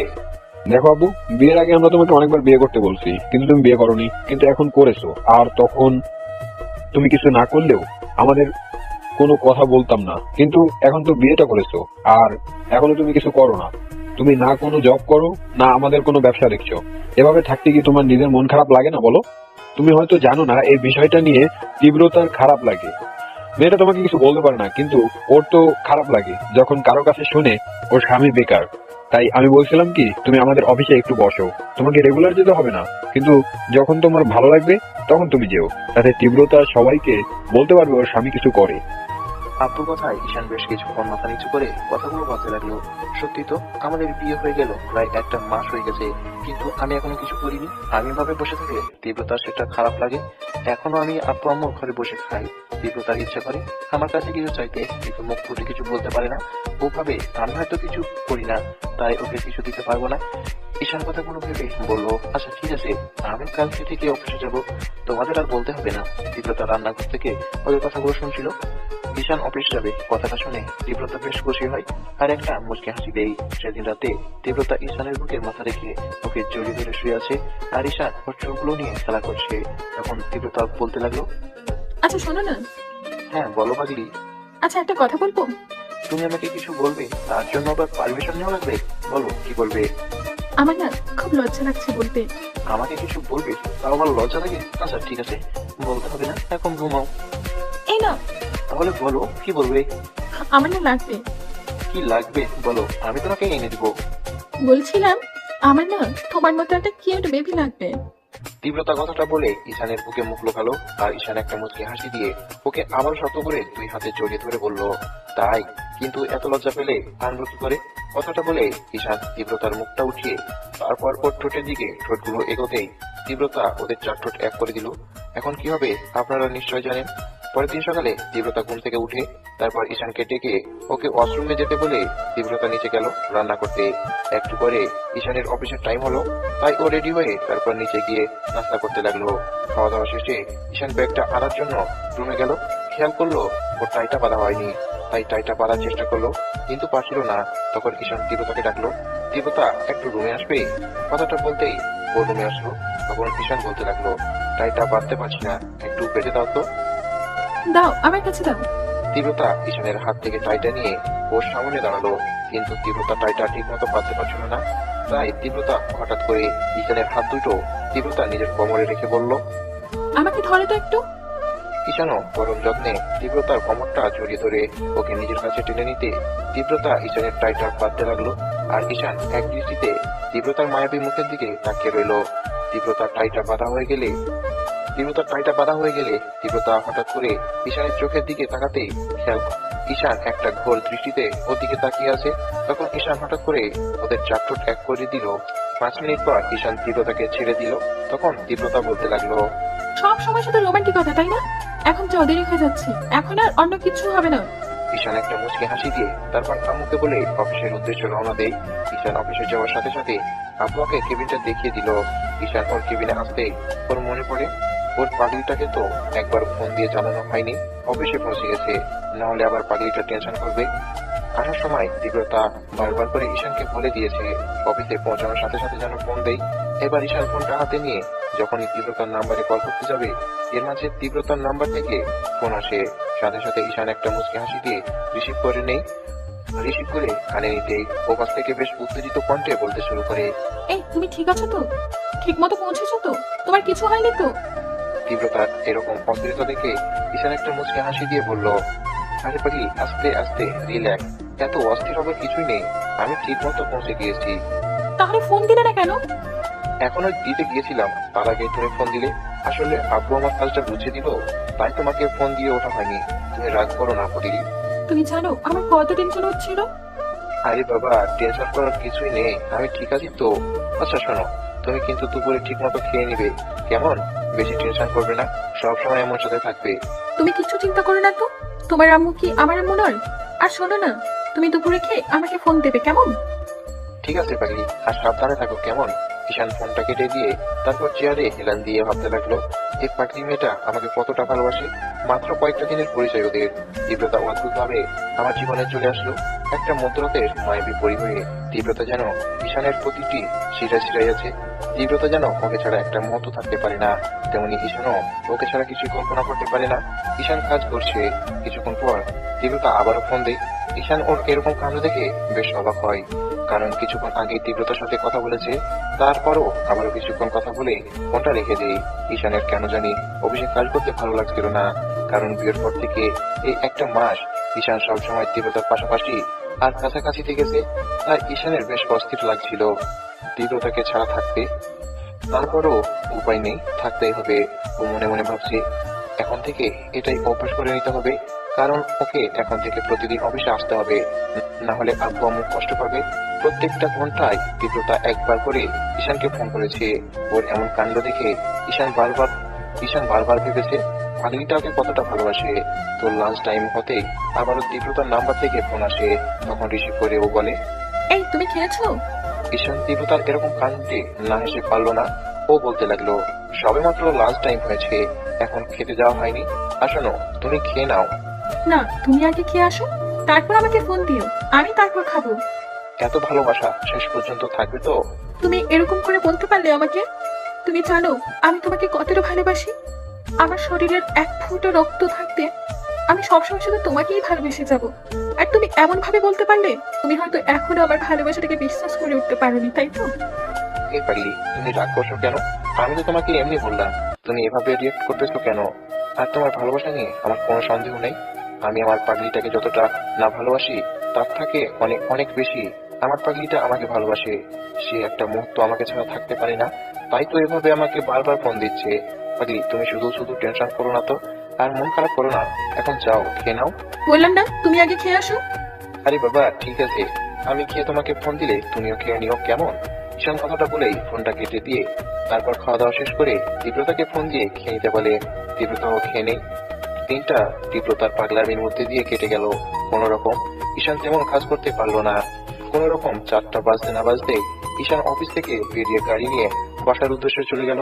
বাসায় গিয়ে কলিং বেল বাজতেই তীব্রতা দৌড়ে গিয়ে দরজা খুলে দেয়। দরজা খুলে দিয়ে বিদ্যুৎ গতিতে জড়িয়ে ধরে ফুঁপিয়ে ফুঁপিয়ে কান্না করে উঠলো। তীব্রতার এরকম কাণ্ড দেখে ঈশান ওকে জড়িয়ে ধরে ওর মাথায় হাত রেখে বলতে লাগলো, এই পাগলি কি হয়েছে, কান্না করছো কেন? বলো আমাকে কি হয়েছে? তীব্রতা কোনো কথা বলছে না, তাই ঈশান একটু ভয় পেয়ে গেল আর বারবার তীব্রতাকে বলতে লাগলো, কি হয়েছে আমাকে বলো। তীব্রতা শক্ত করে ঈশানকে আঁকড়ে ধরে বুকে মুখ গুজে দিয়ে কান্না করতে লাগলো। এর মাঝে আম্মু এসে ওদের সামনে দাঁড়ালো। তখন ঈশান বলল, আম্মু কি হয়েছে বলো তো, ও এভাবে কান্না করছে কেন? কি আর হবে, তোমার বউ তোমাকে ছাড়া থাকতে পারছিল না, ওর নাকি খুব খারাপ লাগছিল, তাই হয়তো এভাবে কান্না করছে। নাও তোমার বউকে এবার তুমি সামলাও।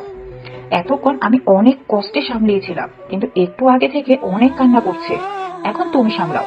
কথাটা বলেই আম্মু চলে গেল আর ঈশান একটা মুচকি হাসি দিয়ে তারপর তীব্রতার মুখটা তুলে ওর কপালে একটা চুমু দিয়ে তারপর ওর চোখের পানিগুলো ঠোঁট দিয়ে শুষে বলতে লাগলো, এই পাগলি এভাবে কেউ কান্না করে বলো? আর আমি তো চলে এসেছি, দেখো মাত্র তো কয়েক ঘন্টার জন্য তোমার থেকে দূরে ছিলাম, আর তুমি এভাবে কান্না করছো। তুমি এভাবে কান্না করলে আমার কষ্ট লাগে না বুঝি? ঈশানের কথাই তীব্রতা এবার ফুপিয়ে ফুপিয়ে বলতে লাগলো। তোমার কাছে কয়েক ঘন্টা আমার কাছে হাজার বছরের সমান মনে হয়েছে। কথাটা বলেই তীব্রতা আবার ঈশানকে জাপটে ধরলো আর ঈশান বলতে লাগলো, এই পাগলি আর কান্না করো না, এখন থেকে তো আমাকে রোজই অফিসে যেতে হবে। তুমি না বলতে আমি কিছু করি, তাহলে এখন এভাবে কান্না করছো কেন? এখন থেকে তোমাকে একা থাকতে হবে। না, আমি তোমাকে ছাড়া থাকতে পারবো না। তুমি কালকের থেকে আর অফিসে যাবে না, নাহলে তুমি আমাকে অফিসে নিয়ে যাবে। পাগলির কথা শোনো, তোমাকে নিয়ে অফিসে গিয়ে আমি কাজ করবো কিভাবে? এরকম পাগলামি করো না তো। আচ্ছা আমার দিকে তাকাও, কান্না করে তো পুরো চেহারাটা পাল্টা বাজিয়ে ফেলেছো, তাকাও আমার দিকে। ঈশান কথাটা বলেই তীব্রতার মুখটা তুলে তারপর আবার ওর কপালে একটা চুমু দিয়ে বলতে লাগলো, এখন কান্না থামাও, না হলে কিন্তু আমি খুব কষ্ট পাবো। এই না, তীব্রতা কান্না থামানোর চেষ্টা করলো, তবুও বারবার ফুপিয়ে ফুপিয়ে উঠছে। ঈশান জানে তীব্রতা কান্না করতে পারে না, একটুতেই হাঁপিয়ে ওঠে। তীব্রতার পুরো চেহারাটা লাল হয়ে গেছে, তাই ঈশান বলতে লাগলো, কান্না করে মুখে কি অবস্থা করে ফেলেছো? আমি বললাম আমি তাড়াতাড়ি চলে আসবো, দেখো। অনেক কষ্টে ঈশান তীব্রতার কান্না থামাতে সক্ষম হয়, আর তীব্রতা এখনো ঈশানকে জড়িয়ে ধরে রেখেছে। তাই ও আর কোনো উপায় না পেয়ে তীব্রতাকে হঠাৎ করে কোলে তুলে নেয়, আর তীব্রতাও ঈশানের গলাটা জড়িয়ে ধরে। ঈশান ওকে রুমে নিয়ে গিয়ে বিছানায় বসিয়ে দিল। একদম কান্না করবে না, আমি ফ্রেশ হয়ে আসছি। ঈশান ফ্রেশ হয়ে তারপর রুমে এসে দেখে তীব্রতা মুখ ফাঁক করে বসে আছে। তখন ঈশান ওর পাশে বসে তীব্রতা আবার ওকে জড়িয়ে ধরলো। ঈশান ওর মাথায় হাত বুলিয়ে দিয়ে বলতে লাগলো, এরকম পাগলামি করলে আমার অফিসে যাওয়া হবে না পাগলি। সেটা কি খুব ভালো দেখাবে বলো? তখন তো আব্বু আম্মু খুব কষ্ট পাবে, আর তুমিও তো সবাইকে বলতে পারবে না তোমার হাজবেন্ড কিছু করে। কেমন লাগবে তখন বলো তো? একটু মানিয়ে নাও পাগলি, দেখো আস্তে আস্তে অভ্যাস হয়ে যাবে। তীব্রতা কোনো কথা বলছে না। ঈশান ওকে অনেক বোঝানোর পর তীব্রতা বলে, মানতে পারি, কিন্তু আমাকে একটা খুব শীঘ্রই একটা বেবি দিতে হবে।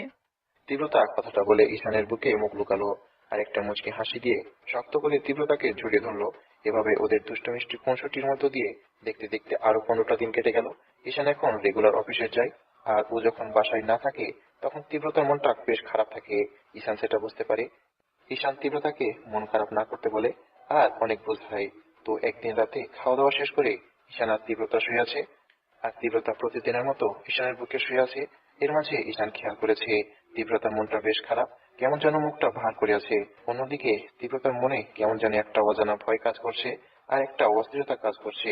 ও ভাবছে হয়তো ঈশান ওর থেকে দূরে চলে যাবে, ও ঈশানকে হারিয়ে ফেলবে। ঈশান তীব্রতার মুখটা 2 হাত দিয়ে তুলে ওর মুখোমুখি বসালো আর বলল, এ পাগলি তোমার কি হয়েছে বলো তো? কয়টা দিন যাবত দেখছি তুমি কেমন যেন মন খারাপ করে আছো, আর কেমন যেন আমার থেকে কি যেন লুকিয়ে যাচ্ছ। প্লিজ বলো কি হয়েছে, না হলে কিন্তু আমার খুব টেনশন হবে। ঈশান দেখলো তীব্রতার চোখে পানি টলমল করছে। তখন ঈশান আলতো করে তীব্রতাকে জড়িয়ে ধরতে তীব্রতা ঈশানকে খুব শক্ত করে জড়িয়ে ধরলো। তখন ঈশান বলল, কি হয়েছে বলো? জানো তো, আমার না খুব ভয় করছে। আমার মনে হচ্ছে আমি তোমাকে হারিয়ে ফেলবো। পাগলি এটা কেমন কথা বলো তো? আমার মায়াবী পরিচয় থেকে আমি কোথায় হারাবো বলো তো? কিছু হবে না, আর তুমি এসব উল্টাপাল্টা ভেবো না তো। দেখছো আমাদের ভালোবাসাটা কত গভীর, আর আমরা দুজন দুজনাকে অনেক ভালোবাসি, তাই না? আর তুমি তো জানো সত্যিকারের ভালোবাসাগুলো কখনো হারিয়ে যায় না, তাই আমাদের ভালোবাসাটাও কখনো হারাবে না। তুমি এসব নিয়ে আর ভেবো না তো, আর মন খারাপ করে থেকো না।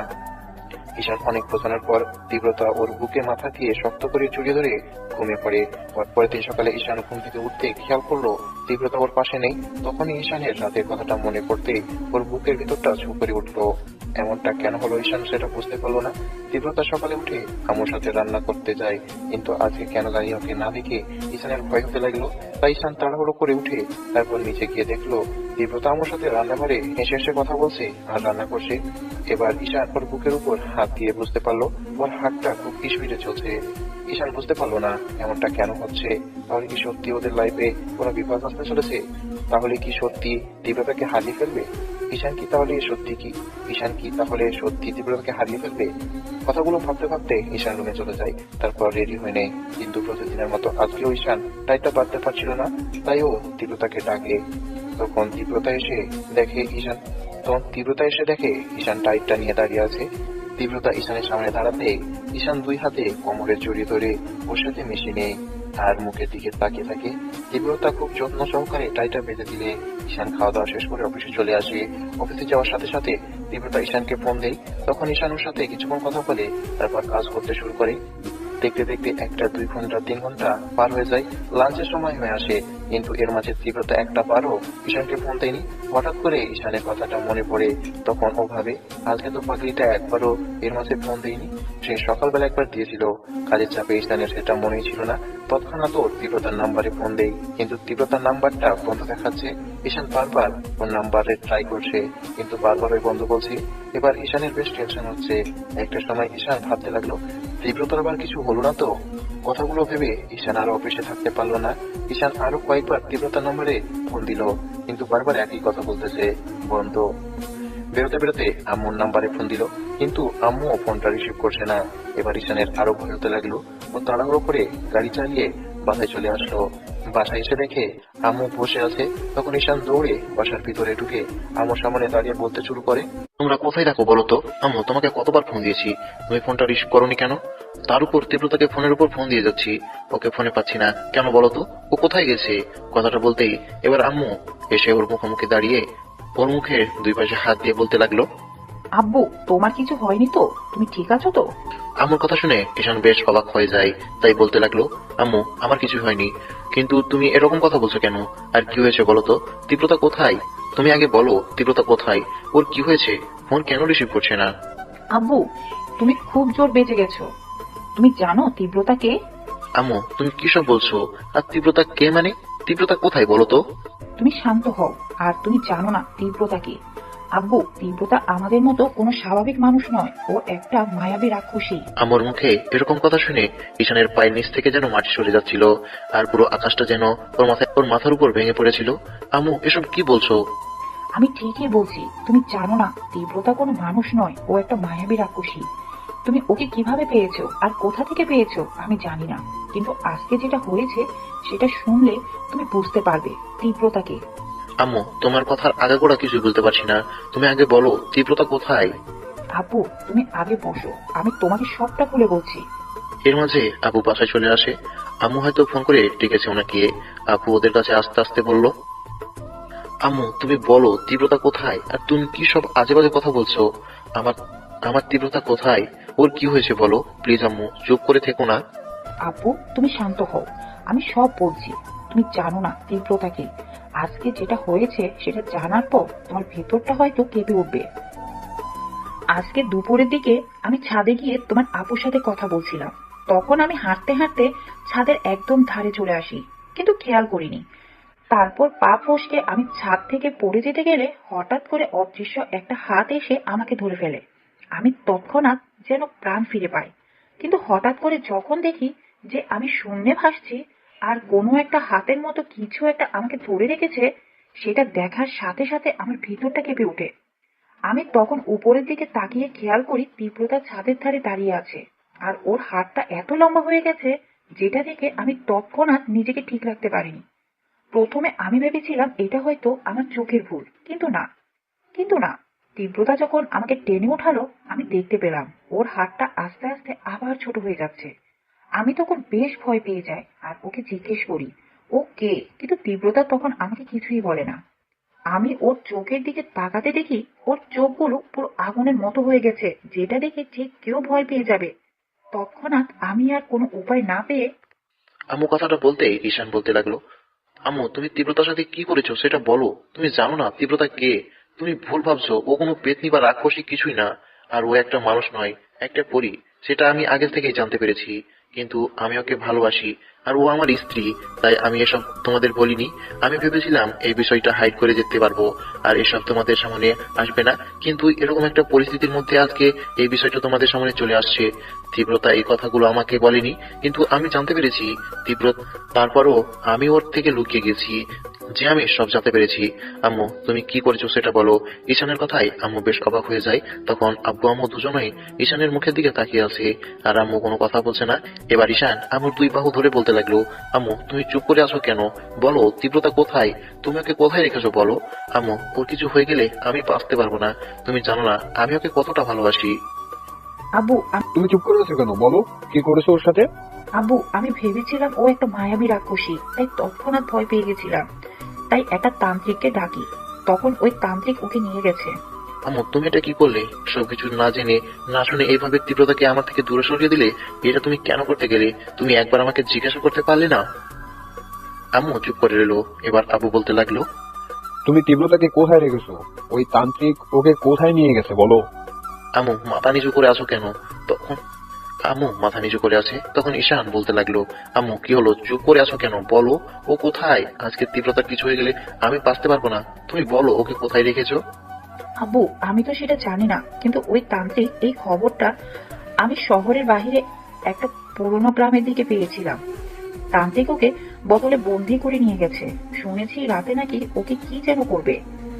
আম্মুর কথা শুনে ঈশানের বুকের ভেতরটা ধক করে ওঠে। ও জানে তান্ত্রিকরা খুব খারাপ হয়, আর ওরা পরিদের ধরে ওদেরকে নিজের আয়ত্তে করে নেই, আর ওদের সব শক্তি নিজের করে নেই। কথাগুলো ভেবে ঈশানের বুকটা ধক করে উঠে, আর তৎক্ষণাৎ মাথায় হাত দিয়ে ধপাস করে সোফায় বসে পড়ে আর বলতে শুরু করে, আম্মু এটা তুমি কি করলে? জানো ওই লোকটা তীব্রতার কত বড় ক্ষতি করতে পারে, ওর প্রাণটা চলে যেতে পারে। তুমি এটা কেন করতে গেলে? একটা বার তুমি আমাকে জিজ্ঞাসা করতে পারতে ও কে, কি ওর পরিচয়। তুমি সেটা না করে কেন এমনটা করতে গেলে? আব্বু আমি বুঝতে পারিনি ও এরকম কেউ হবে। আমি তখন অনেক ভয় পেয়ে গেছিলাম। ঈশানের চোখ দিয়ে পানি টপ টপ করে পড়তে লাগলো। এবার আম্মু ওর কাঁধের উপর হাত দিয়ে বলতে লাগলো, আব্বু এখন আর এখানে দেরি করাটা ঠিক হবে না, আমাদের তীব্রতাকে উদ্ধার করতে যেতে হবে। না হলে ওই তান্ত্রিক ওর সাথে যে কি করবে আমরা কিন্তু সেটা বুঝতে পারছি না। না না আমার তীব্রতার কিছুই হতে পারে না। ওর কিছু হয়ে গেলে আমি বাঁচতে পারবো না। কথাটা বলে ঈশান গাড়ি নিয়ে বেরিয়ে যেতে গেলে আব্বু ওর পিছন পিছনে আসে। আম্মুও আসলে আব্বু আম্মুকে আসতে বারণ করলো। ঈশান গাড়িতে উঠতেই আব্বু ওর পাশে বসে পড়লো। ঈশান গাড়ি স্টার্ট দিয়ে খুব দ্রুত ড্রাইভ করতে লাগলো। আব্বু তুমি টেনশন করো না, তীব্রতার মামুনির কিছুই হবে না, ওর কিছু হতেই পারে না। তোমার আম্মু এরকমের একটা কাজ করে ফেলবে আমি ভাবতেও পারিনি। একবার তো আমাদের জানাতে পারতো। তুমি টেনশন করো না, কিছুই হবে না ওর। আব্বু তুমি জানো না এই বিষয়টা আমি আমাদের বিয়ের পর জানতে পেরেছি, কিন্তু তখন আমি ভেবেছিলাম তীব্রতাকে তো আমি ভালোবাসি, তাই ও যেমনই হোক যাই হোক আমি ওকে ভালোবাসি, আর ও আমাকে ভালোবেসে আমার কাছে এসেছে। তুমি জানো না ও কিভাবে আমার লাইফে আসে। এবার ঈশান সেদিন রাতে সেই ঘটনা আব্বুকে খুলে বললো। সব শুনে আব্বু অবাক হয়ে ওর দিকে তাকিয়ে রইলো। ঈশান অনেকক্ষণ যাবত ড্রাইভ করছে, কিন্তু কিছুতে যেন রাস্তা ফুরোতে চাইছে না। ওরা আসার সময় আমার কাছ থেকে তান্ত্রিকের ঠিকানাটা নিয়ে আসছে। শহর থেকে গ্রামটা অনেক দূরে, এমনিতে সময়টা প্রায় বিকেল ছিল। তার উপর আবার 2-3 ঘন্টা যাবত ঈশান ড্রাইভ করছে, কিন্তু রাস্তা যেন শেষ হতে চাইছে না। ঈশান পাগলের মতো ড্রাইভ করছে আর চোখের জল ফেলছে। দেখতে দেখতে প্রায় সন্ধ্যা হয়ে আসে, আর ওরা একটা প্রাক্তন গ্রামের দিকে চলে আসে। কিছুক্ষণ পরই গাড়িতে যাওয়ার রাস্তা শেষ হয়ে যায়। তখন ঈশান গাড়ি থেকে নামতেই আব্বু নেমে যায়। ঈশান দ্রুত পায়ে হাঁটতে থাকে, কিন্তু কাউকে দেখতে পাচ্ছিল না যে তান্ত্রিকের বিষয়ে জিজ্ঞাসা করবে। অনেকক্ষণ হাঁটার পর একটা লোককে দেখতে পেয়ে জিজ্ঞাসা করলো, এখানে কোনো তান্ত্রিক আছে? গ্রামের ওই শেষ দিকে একটা তান্ত্রিক আছে, কিন্তু আপনি ওনার খোঁজ করছেন কেন? সেটা অনেক কাহিনী, আপনাকে বলার সময় নেই, কিন্তু আপনি এমন কথা বলছেন কেন বলুন তো? গ্রামের ওই শেষ দিকে একটা তান্ত্রিক আছে, কিন্তু আপনি ওনার খোঁজ করছেন কেন? এখন আপনি হয়তো জানেন না তান্ত্রিকরা বেশি ভালো নয়, আর এই তান্ত্রিকের কথা বলতে গেলে এ কোনো মানুষের পর্যায়ে পড়ে না। ও খুব বদরাগী আর খুব বাজে সব ধরনের। ও জিন পরিদের ধরে নিজের আয়ত্ত করে নেয়, আর ওদের শক্তিগুলো নিজের শরীরে নেয়। কিন্তু আপনারা ওকে খুঁজছেন কেন? দেখুন আপনাদের পানের মায়া থাকলে ওর কাছে যাবেন না। ও বেশি সুবিধার নয়, তখন দেখা যাবে কি থেকে কি করে বুঝবে, তখন আপনাদের পান সংশয় হয়ে যাবে। তাই আপনারা শুধু শুধু গিয়ে নিজের পানটা দিবেন না। যেখান থেকে এসেছেন বাসায় চলে যান। লোকটার কথা শুনে ঈশানের বুকের ভেতরটা ধপ করে ওঠে। ও কোনো কথা না বলে সামনের দিকে হাঁটতে থাকে, আর লোকটা বলতে লাগলো, যেতে কারো উপকার করতে যেতে নেই, শুধু শুধু আজকে বিপদে পড়তে যাইতেছেন। ঈশান আর আব্বু আধা ঘন্টা যাবত হাঁটছে, কিন্তু রাস্তা যেন শেষ হতেই যাচ্ছে না। দেখতে দেখতে ওরা একটা জঙ্গলের দিকে চলে আসে। এক পর্যায়ে ঈশান খেয়াল করে রাস্তা প্রায় শেষ হয়ে আসছে, আর দূরে একটা বাড়ি দেখা যাচ্ছে, কিন্তু বাড়িটার আশেপাশে জঙ্গল আর অন্ধকার আচ্ছন্ন। ঈশানের ভেতরে এবার অজানা এক ভয় কাজ শুরু করে দিয়েছে। তারপরও তীব্রতার কথা ভেবে ঈশান এগিয়ে যায়। এবার আব্বুকে আটকানোর চেষ্টা করে, কিন্তু ঈশান কিছুতেই থামছে না। ঈশান বাড়িটার সামনে চলে আসে আর খেয়াল করলো বাড়ির চারপাশে মশলা আর আগুন দিয়ে ঘেরা, আর আঁকাবাঁকা এলোমেলো কেমন যেন ছবি আঁকানো, দেখতে বেশ ভয়ানক। এবার দরজার দিকে তাকাতেই ঈশান খেয়াল করলো মানুষের মাথা দুইটা খুলি দেখে ঈশান ভয় পেয়ে গেল।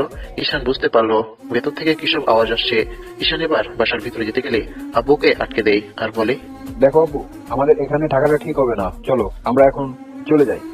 অন্য কোনো উপায়ে আমরা তীব্রটাকে এই শয়তানের কাছ থেকে ছাড়িয়ে নেব। আব্বু তুমি কি বলছো? আমার তীব্রতা এই অবস্থায়, আর আমি একে ফেলে চলে যাব? আমার ভালোবাসার কাছে আমি ছোট হয়ে যাব? কথাটা বলে ঈশান ওর হাতটা ছাড়িয়ে নিয়ে দরজায় টোকা দিল, কিন্তু ভেতর থেকে প্রতি উত্তর কোনো আওয়াজ আসলো না। তাই ঈশান বলতে লাগলো, ভেতরে কে আছে, বের হও। তারপরে কোনো আওয়াজ আসলো না, শুধু মন্ত্রের আওয়াজ আসছে। ঈশান বুঝতে পারলো কিছু একটা গড়বড় হচ্ছে, তাই আর কোনো উপায় না পেয়ে কয়েকবার দরজায় জোরে জোরে ধাক্কা দিল। আর তৎক্ষণাৎ খেয়াল করলো মন্ত্রটা আরো তীব্র থেকে তীব্রতর হচ্ছে, আর কেমন যেন বিদ্যুতের সব শব্দ হচ্ছে। ঈশান আর দেরি না করে দরজায় জোরে জোরে কয়েকটা লাথি মেরে দিল, সাথে সাথে দরজাটা ভেঙে গেল। ঈশান সামনের দিকে তাকাতেই খেয়াল করলো একটা লোক একটা মূর্তির সামনে বসে আছে। আর লোকটাকে দেখে মনে হচ্ছে আজ কয়েক বছর যাবৎ গোসল করেনি। দাড়ি চুলগুলো একদম বড় বড়, আর গলায় কি সব ঝোলানো, হাতে কপালে সারা গা ভর্তি কি সব এলোমেলো আঁকানো। ঈশান বুঝতে পারলো এটাই তান্ত্রিক। ওর সামনে রাখা মূর্তিটাকে দেখতেই ঈশানের বেশ ভয় লাগলো।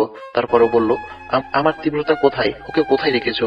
কথাটা বলতে তান্ত্রিক মন্ত্র আড়ানো বাদ দিয়ে ঈশানের দিকে বেশ ভয়ানক দৃষ্টিতে তাকালো। আর ঈশান খেয়াল করলো তান্ত্রিকের চোখ দুটো আগুনের গোলার মতো হয়ে গেছে। সাথে সাথে ঈশান কয়েক পা পিছিয়ে গেল। তান্ত্রিক ঈশানের কথায় বেশ রেগে গেল, আর তৎক্ষণাৎ উঠে দাঁড়িয়ে বলতে শুরু করলো, তোর এত বড় সাহস, তুই আমার কাছে বাধা দিস? তুই জানিস এর জন্য তোর কত বড় ক্ষতি হতে পারে? বাঁচতে চাইলে এখন এখান থেকে চলে যা। আজকে আমাবস্যার রাত, আজকে আমার কার্য সাধন হবে, আর তুই এর মধ্যে এসে আমার কাছে ব্যাঘাত ঘটাচ্ছিস। এক্ষুনি এখান থেকে চলে যা, না হলে কিন্তু তোকে আগে শেষ করব, তারপর এদের। কথাটা বলেই তান্ত্রিক বেশ পট্টহাসিতে ফেটে পড়লো, যার জন্য ঈশানের মনে হচ্ছিল কানের তলাটা ফেটে যাবে। তাই ও কানের দুই পাশে হাত দিয়ে বলতে লাগলো, আমি এখান থেকে চলে যাব, কিন্তু আমার তীব্রতাকে ছেড়ে দাও, না হলে কিন্তু খুব খারাপ হয়ে যাবে। এখান থেকে চলে যা, বাঁচতে চাইলে এখান থেকে চলে যা। আমি কাউকে সুযোগ দেই না, তারপরেও তোকে সেই সুযোগ দিচ্ছি। আমার কাজ সম্পূর্ণ হওয়ার আগে আমি কোনো প্রকার ঝামেলা করতে চাই না। যদি বেশি ঝামেলা করিস তাহলে প্রাণ নিয়ে কেউ ফিরে যেতে পারবে না, সবাইকে বলে দিস। দেখি কে ফিরে যেতে পারে আর কে পারে না। কথাটা বলেই ঈশান তান্ত্রিকের দিকে যেতে গেলে এবার তান্ত্রিক তৎক্ষণাৎ ওর দিকে একটা ফু দিল। সাথে সাথে ঈশান তান্ত্রিকের থেকে 10-12 হাত দূরে গিয়ে ছিটকে পড়লো। ঘটনার আকস্মিকতায় আবু বেশ ভয় পেয়ে যায়। এবার ঈশান উঠে এসে আবারও যখন তান্ত্রিকের কাছে আসতে যাবে, তৎক্ষণাৎ তান্ত্রিক মন্ত্র পড়তে লাগলো, আর ঈশান ওর কাছে যেতে পারলো না। ঈশান বুঝতে পারলো ওর সাথে শক্তি দিয়ে পারা যাবে না। ঈশান ভাবতে লাগলো ওর যাই হয়ে যায়, কিন্তু তীব্রতাকে বাঁচাতে হবে। তাই ও আর উপায় না পেয়ে তৎক্ষণাৎ ওই মূর্তির কাছে গেল। ঈশান ভাবলো তীব্রতাকে আগে মুক্তি দিতে হবে, আর ওকে এখান থেকে নিয়ে যেতে হবে। তাই ঈশান মূর্তির সামনে রাখা বোতলগুলোর কাছে গিয়েও যেতে পারলো না। এবার তান্ত্রিক বেশ রেগে গেল আর বলতে লাগলো, তোকে ভালোভাবে বললাম, তুই শুনলি না তো, দাঁড়া তোর ব্যবস্থা করছি। কথাটা বলেই এবার জোরে জোরে কিসব মন্ত্র পড়তে লাগলো। ঈশান শত চেয়েও বোতলগুলোর কাছে যেতে পারছিল না। তাই দূরে একটা লাঠি দেখতে পেল, আর তৎক্ষণাৎ লাঠিটা নিয়ে বোতলগুলোর দিকে ছুড়ে দিতেই বোতলগুলো ভেঙে গেল। আর সামনে রাখা বোতলের ভেতর থেকে সাদা ধর কুণ্ডলী বেরোতে লাগলো। কয়েক সেকেন্ডের মধ্যে ধোঁয়াটা একটা মানুষের রূপ নিল। আর যে মানুষটা ওর সামনে দাঁড়ালো, ঈশান তাকে খুব ভালো করে চিনে। এ আর কেউ নয়, তীব্রতা। ওকে দেখার সাথে সাথে ঈশানের বুকের ভেতরটা ধক করে উঠলো। তীব্রতার চেহারাটা ফ্যাকাশে হয়ে গেছে, আর ও কেমন যেন জোরে জোরে নিঃশ্বাস নিচ্ছে। ঈশান যখন ওই তীব্রতার কাছে যাবে, তখনই আকাশটা কেমন যেন কালো হয়ে আসছিল, আর চারপাশ থেকে এবার বেশ কালো ধোঁয়ার কুণ্ডলি পাকাতে লাগলো। ও যখন ওই তীব্রতার কাছে যাবে, তখন ওই কালো ধোঁয়া ওকে চারপাশ থেকে ঘিরে ধরলো। ঈশান আর তীব্রতার কাছে যেতে পারলো না। ঈশান এবার তীব্রতার নাম ধরে ডাকতে লাগলো, তীব্রতা, এই তীব্রতা। কথাটা বলতে তীব্রতা আস্তে আস্তে ওর দিকে তাকালো। তীব্রতাকে দেখে মনে হচ্ছে ও বেশ অসুস্থ আর কেমন যেন কাহিলে পড়েছে। হয়তো তান্ত্রিক ওর উপর বাজে কিছু করেছে। ওই লোকটার কথাটাই সত্য, হয়তো তান্ত্রিক তীব্রতার শক্তিগুলো সব নিজের করে নিয়েছে। এবার তীব্রতা মিটমিট করে ঈশানের দিকে তাকিয়ে দেখলো ঈশান অসহায় দৃষ্টিতে ওর দিকে তাকিয়ে আছে। তখন তীব্রতা আস্তে আস্তে বলতে লাগলো, ঈশান, তুমি এখান থেকে চলে যাও, না হলে ও তোমাকে মেরে ফেলবে। প্লিজ তুমি এখান থেকে চলে যাও, আবার যা হবার হোক, তুমি এখান থেকে চলে যাও। তীব্রতার কথা শুনে ঈশানের চোখ দিয়ে পানি পড়তে শুরু করলো, আর বলতে লাগলো, এই পাগলি, আমি তোমাকে রেখে কোথাও যাব না। বাঁচতে হলে একসাথে বাঁচবো, মরতে হলে দুজনে একসাথে মরবো। তোমাকে ছেড়ে আমি কোথাও যাব না। প্লিজ তুমি আমার কাছে চলে আসো।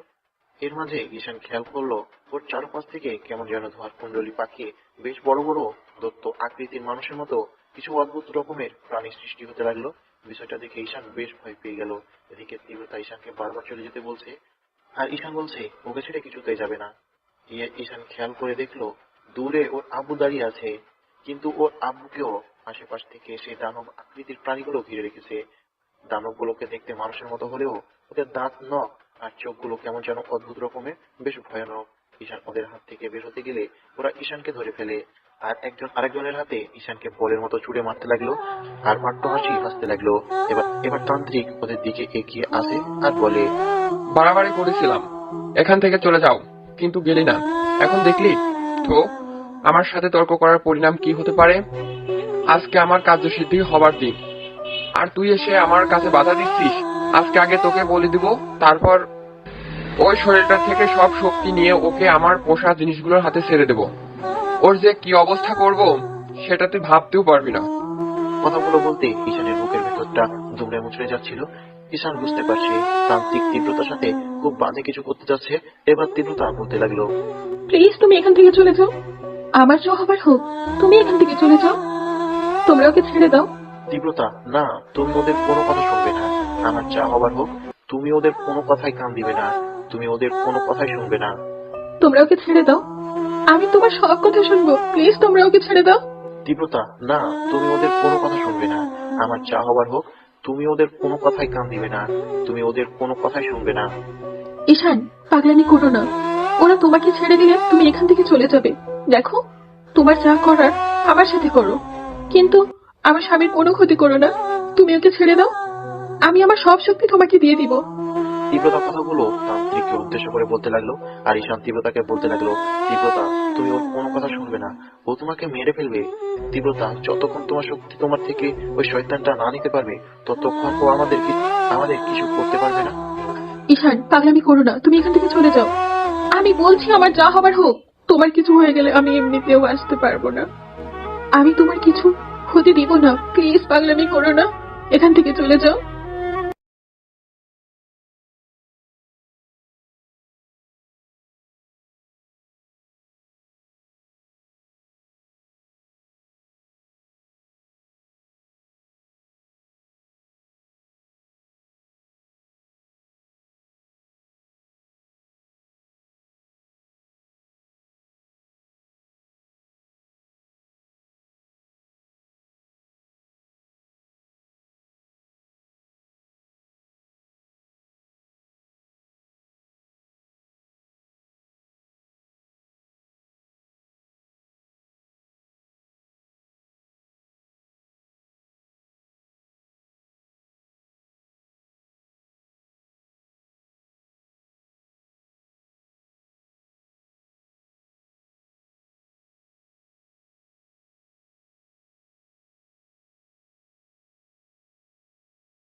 আমি আমার সব শক্তি ওকে দিয়ে দিব, তাতেই না হয় ওর যদি শান্তি হয় তবে তাই হোক, কিন্তু তোমার কিছু হয়ে গেলে সেটা আমি সহ্য করতে পারবো না। তীব্রতা, এই তীব্রতা, তুমি পাগলামি করো না। তুমি ওর কোনো কথা শুনবে না, ও তোমাকে মেরে ফেলবে। এবার তান্ত্রিক ত্রিশূলটা ফেলে দিয়ে তীব্রতার দিকে এগিয়ে গেল।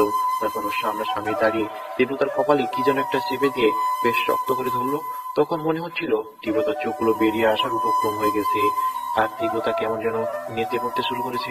এমনিতে বোঝা যাচ্ছে ও বেশ দুর্বল। তার উপর তান্ত্রিকের এমন কর্মকাণ্ডে তীব্রতার চেহারাটা কাইরে হয়ে আসছিল আর কেমন যেন একটা আলো তীব্রতার শরীর থেকে তান্ত্রিকের ভেতরে প্রবেশ করছিল। আর ঈশান বারবার বলছিল, তীব্রতা প্লিজ পাগলামি করো না, ও তোমাকে মেরে ফেলবে, তুমি ওর কথা শুনো না, প্লিজ এরকম পাগলামি করো না। বারবার ঈশান কথাগুলো বলে যাচ্ছে, কিন্তু ওর কথাগুলো হয়তো তীব্রতার কানে পৌঁছাচ্ছে না, কারণ তীব্রতার হয়তো সজ্ঞানী নেই। ওর চোখগুলো কেমন যেন আস্তে আস্তে বন্ধ হয়ে আসছে।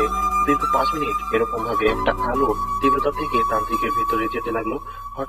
তখন হঠাৎ করে তান্ত্রিক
ঝটকায় ওর হাত ছাড়িয়ে নিয়ে দাঁড়িয়ে গেল। ঈশান নিজের ভেতর কেমন একটা অদৃশ্য শক্তি অনুভব করতে লাগলো। যে দিক থেকে আলোটা ওর উপর পড়ছিল সেই দিকে, অর্থাৎ উপরের দিকে তাকাতে খেয়াল করলো দুজন মানুষের মতো ব্যক্তি ডানা মেরে আকাশ থেকে নেমে আসছে ঈশানের দিকে।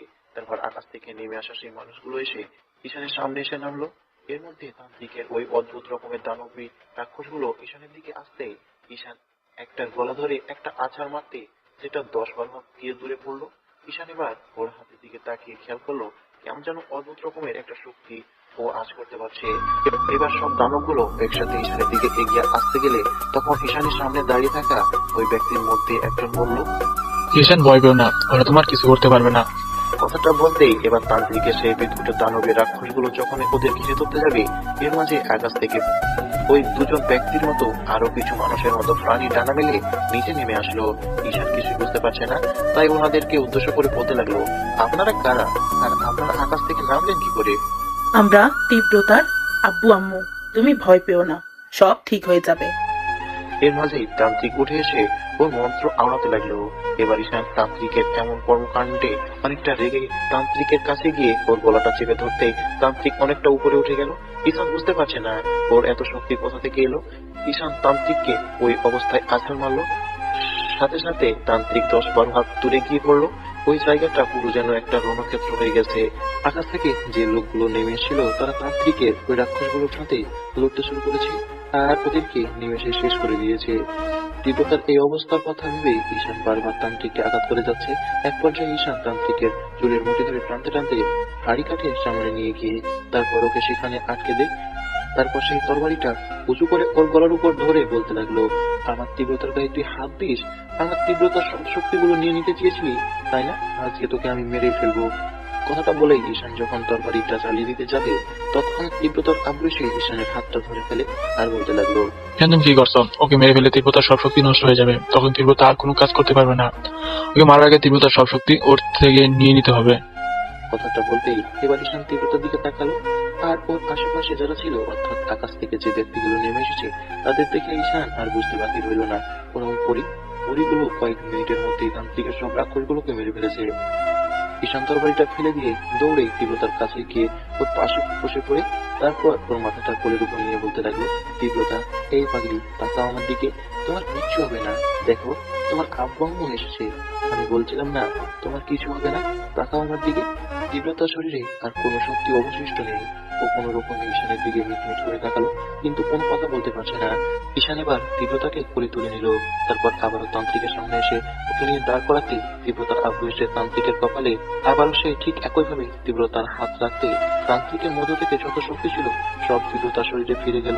আর তৎক্ষণাৎ তীব্রতার কেমন যেন আবার সে আগের মতো সতেজ স্বাভাবিক রূপে রূপান্তরিত হতে লাগলো। এবার তান্ত্রিক কেমন যেন নেতিয়ে পড়তে লাগলো। তখন ঈশান তীব্রতাকে কোল থেকে নামিয়ে দিয়ে আবারও তরবারিটা হাতে নিয়ে এক কোপে তান্ত্রিকের ধর থেকে মাথাটা আলাদা করে ফেললো। সাথে সাথে সেখানে রক্তের ছাড়াছাড়ি হয়ে গেল। আর ঈশান খেয়াল করলো আস্তে আস্তে চারদিকের কালো অন্ধকার গুলো কেটে কেমন যেন জ্যোৎস্নার রাত রূপ নিল। এবার ঈশানের আব্বু দৌড়ে এসে ওর মুখের দুই পাশে হাত দিয়ে বলতে লাগলো, আব্বু আমি কি গেছি। এবার ঈশান তীব্রতার সামনে এসে ওর মুখের দুই পাশে হাত দিয়ে তারপর ওর মুখের দিকে তাকাতে দেখলো ওর মুখটা কেমন যেন ফ্যাকাশে হয়ে আছে। তখন তীব্রতা কান্না করে দিয়ে ঈশানের হাত দুটো ধরে ওর সারা মুখে কিস করতে লাগলো। ঈশান যখন ওকে জড়িয়ে ধরতে যাবে তখন ওই তার আগে তীব্রতাকে জড়িয়ে ধরে কুপিয়ে কুপিয়ে কান্না করে উঠলো। আর ঈশান বলতে লাগলো, এই পাগলি কান্না করো না, অনেক কান্না করেছো, প্লিজ কান্না থামাও, আর কোনো বাধা আমাদের মাঝে আসবে না। দেখো তোমার আব্বু আম্মু আসছে। অনেকক্ষণ তীব্রতা কান্না করলো আর ঈশান তীব্রতাকে বোঝালো তীব্রতার মাঝে এখন একটা ভয় কাজ করছে, সেটা ঈশানকে হারানোর। এবার তীব্রতার আম্মু ওর কাছে এসে মাথায় হাত রাখতেই তীব্রতা মাথা তুলে ওর আম্মুর দিকে তাকিয়ে ঈশানকে ছেড়ে দিয়ে ওর আম্মুকে জড়িয়ে ধরে কান্না করে দিল। তীব্রতার আম্মু ওর মাথায় হাত বুলিয়ে দিতে দিতে বলতে লাগলো, শান্ত হও, সব ঠিক হয়ে যাবে। ঈশান খেয়াল করলো ওদের আশেপাশে অনেকগুলো পরি দাঁড়িয়ে আছে আর সবাই কেমন যেন অদ্ভুত রকমের, তীব্রতা আর ওর আব্বু আম্মুর মতো দেখতে। এবার ঈশান কিছু বলতে যাবে তার আগেই তীব্রতার আব্বু বলতে লাগলো, সেন তুমি হয়তো এখন জানতে চাইবে তীব্রতা তোমার কাছে কেন এসেছিল আর কিসের জন্য সেদিন রাতে তোমার কাছে এসেছিল। আচ্ছা আমি বলছি, তীব্রতা হচ্ছে পুরী রাজ্যের রাজকন্যা আর আমরা হচ্ছি ওর আব্বু আম্মু। তীব্রতা পুরী রাজ্যের রাজকন্যা আর ও অনেক ক্ষমতার অধিকারী হওয়া সত্ত্বেও কেন জানি পুরী রাজ্যে ও মন বসাতে পারতো না। বারবার বলতে পৃথিবীতে ঘুরতে আসবে, কিন্তু আমাদের অনুমতি ছাড়া আসতে পারতো না। কিন্তু সেদিন অনেক বায়না করছিল। তারপর যখন আমরা ওকে আসতে দেই, ওই দিন রাতে তীব্রতা তোমাকে দেখে আর তোমাকে দেখে ওর ভালো লাগে যায়। তখন ও আমাদের কাছে তোমার কথা বললে আমরা ওকে বারণ করে দিয়েছি, মানুষের সাথে পরিদের সম্পর্ক হতে পারে না। কিন্তু আমার মেয়েটা বদ্ধ জেদি, তাই ওর জেদের কাছে আমাদের হার মানতে হয়। ও বলে তোমাকে বিয়ে করবে। তখন আমরা ওকে বলেছিলাম যে তীব্রতা যদি তোমাকে বিয়ে করে তাহলে আর পরিরাজ্যে যেতে পারবে না, আর আস্তে আস্তে ও পরির শক্তি নষ্ট হয়ে যাবে, সারা জীবন তোমার সাথে ওর কাটাতে হবে। তাতেও তীব্রতা রাজি ছিল, তাই কোনো অপয় না পেয়ে ওর কথাতে সম্মতি দেয়। তখন ওই দিন তীব্রতা আমাদের থেকে বিদায় নিয়ে সেদিন রাতেই তোমার কাছে চলে আসে আর আমরা আমাদের এক পরির বজার মাধ্যমে জানতে পারি তোমার সাথে ওর বিয়ে হয়েছে আর তোমরা সুখে আছো, তাই আমরা অনেক খুশি হই। কিন্তু আজকে সেই পর্যায়ের মাধ্যমে আমরা জানতে পারি আমার মেয়ে এত বড় একটা দুঃসময় আর তুমি এই শয়তানটার হাতে বন্দী। তুমি আমার মেয়েটাকে বাঁচাতে এসে ওদের হাতে বন্দী, তাই আমরা চুপ করে থাকতে পারিনি, তোমাদের বাঁচাতে এসেছি। কথাগুলো বলেই তীব্রতার আব্বু আম্মু সবাই ঈশানের মুখের দিকে তাকিয়ে রইল।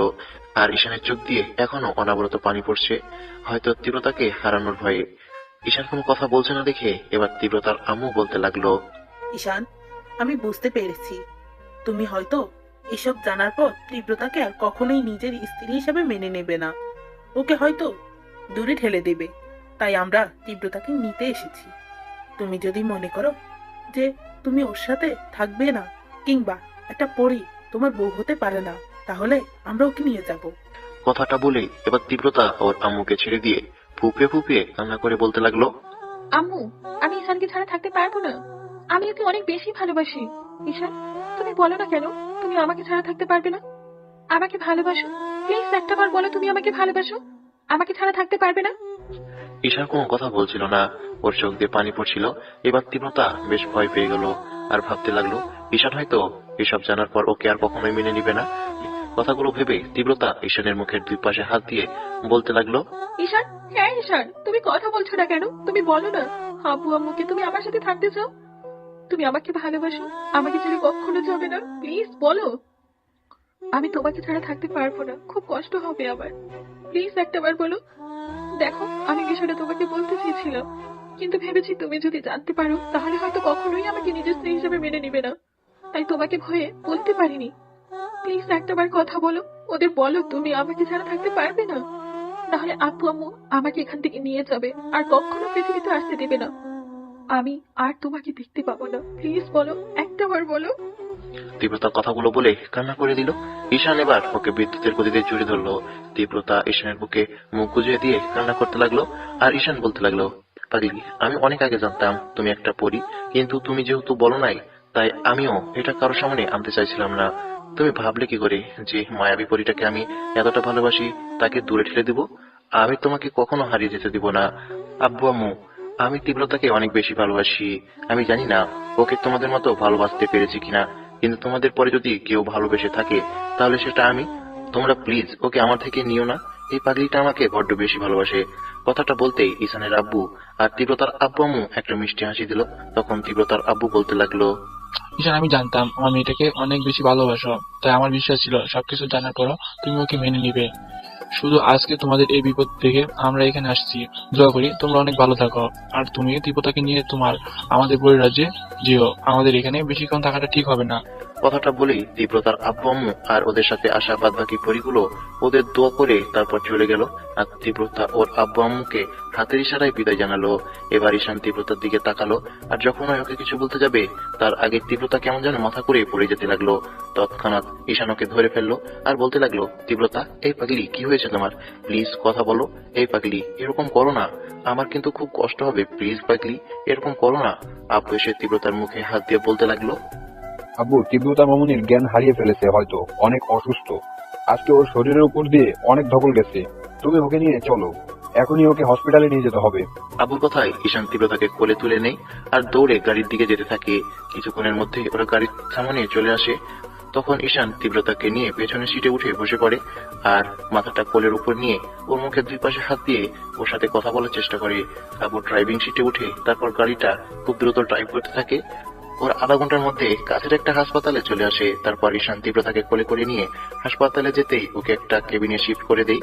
আব্বু আম্মুকে ফোন করে বলে দিয়েছে ওরা হাসপাতালে চলে আসছে। আম্মু হাসপাতালের উদ্দেশ্যে বেরিয়ে পড়ে।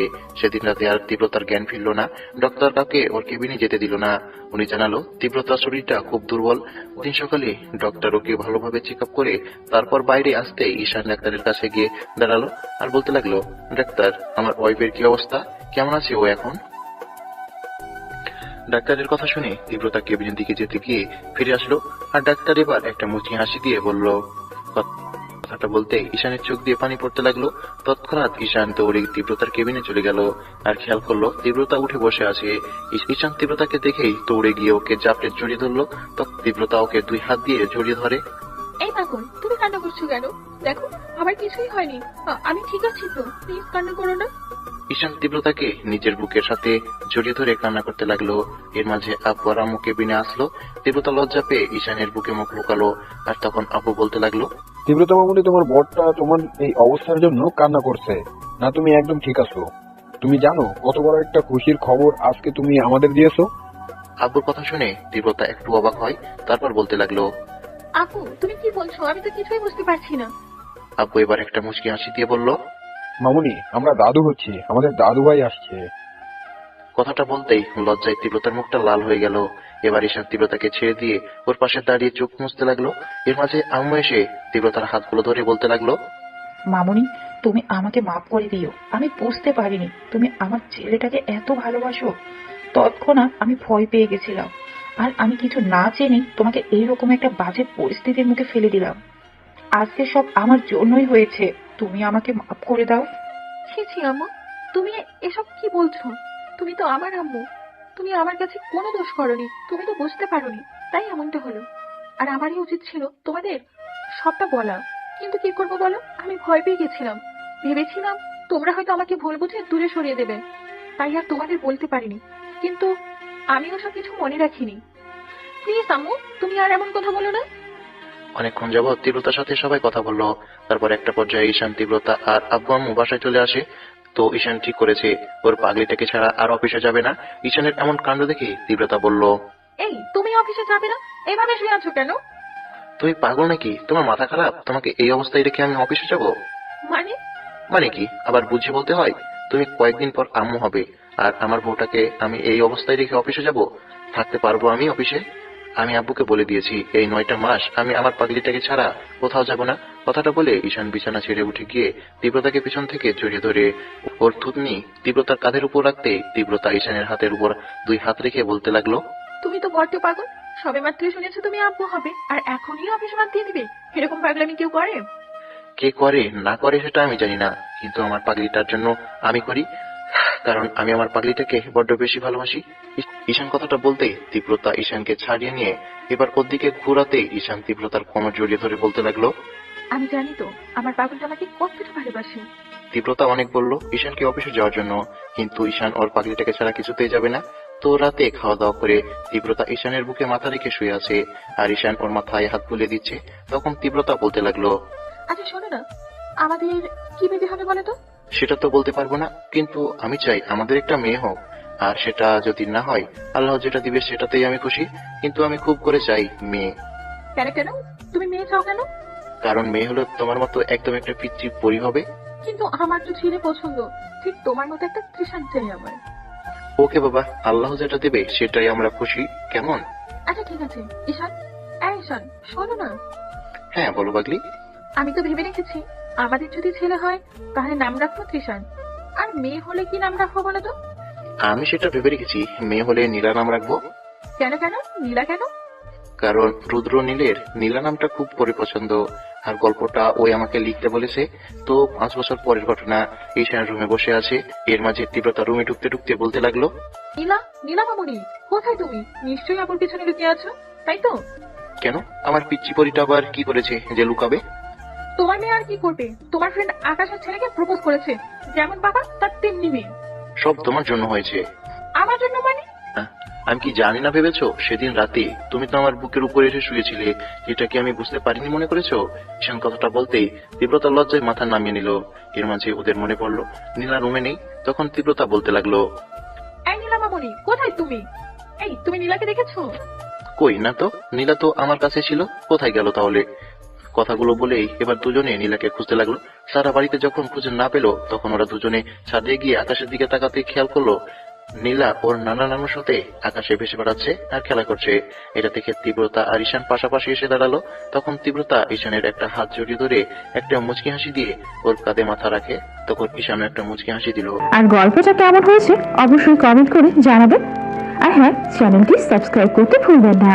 পরবর্তী গল্পের জন্য কমেন্ট করে জানাবেন কিরকম গল্প আপনারা চান। আল্লাহ হাফেজ।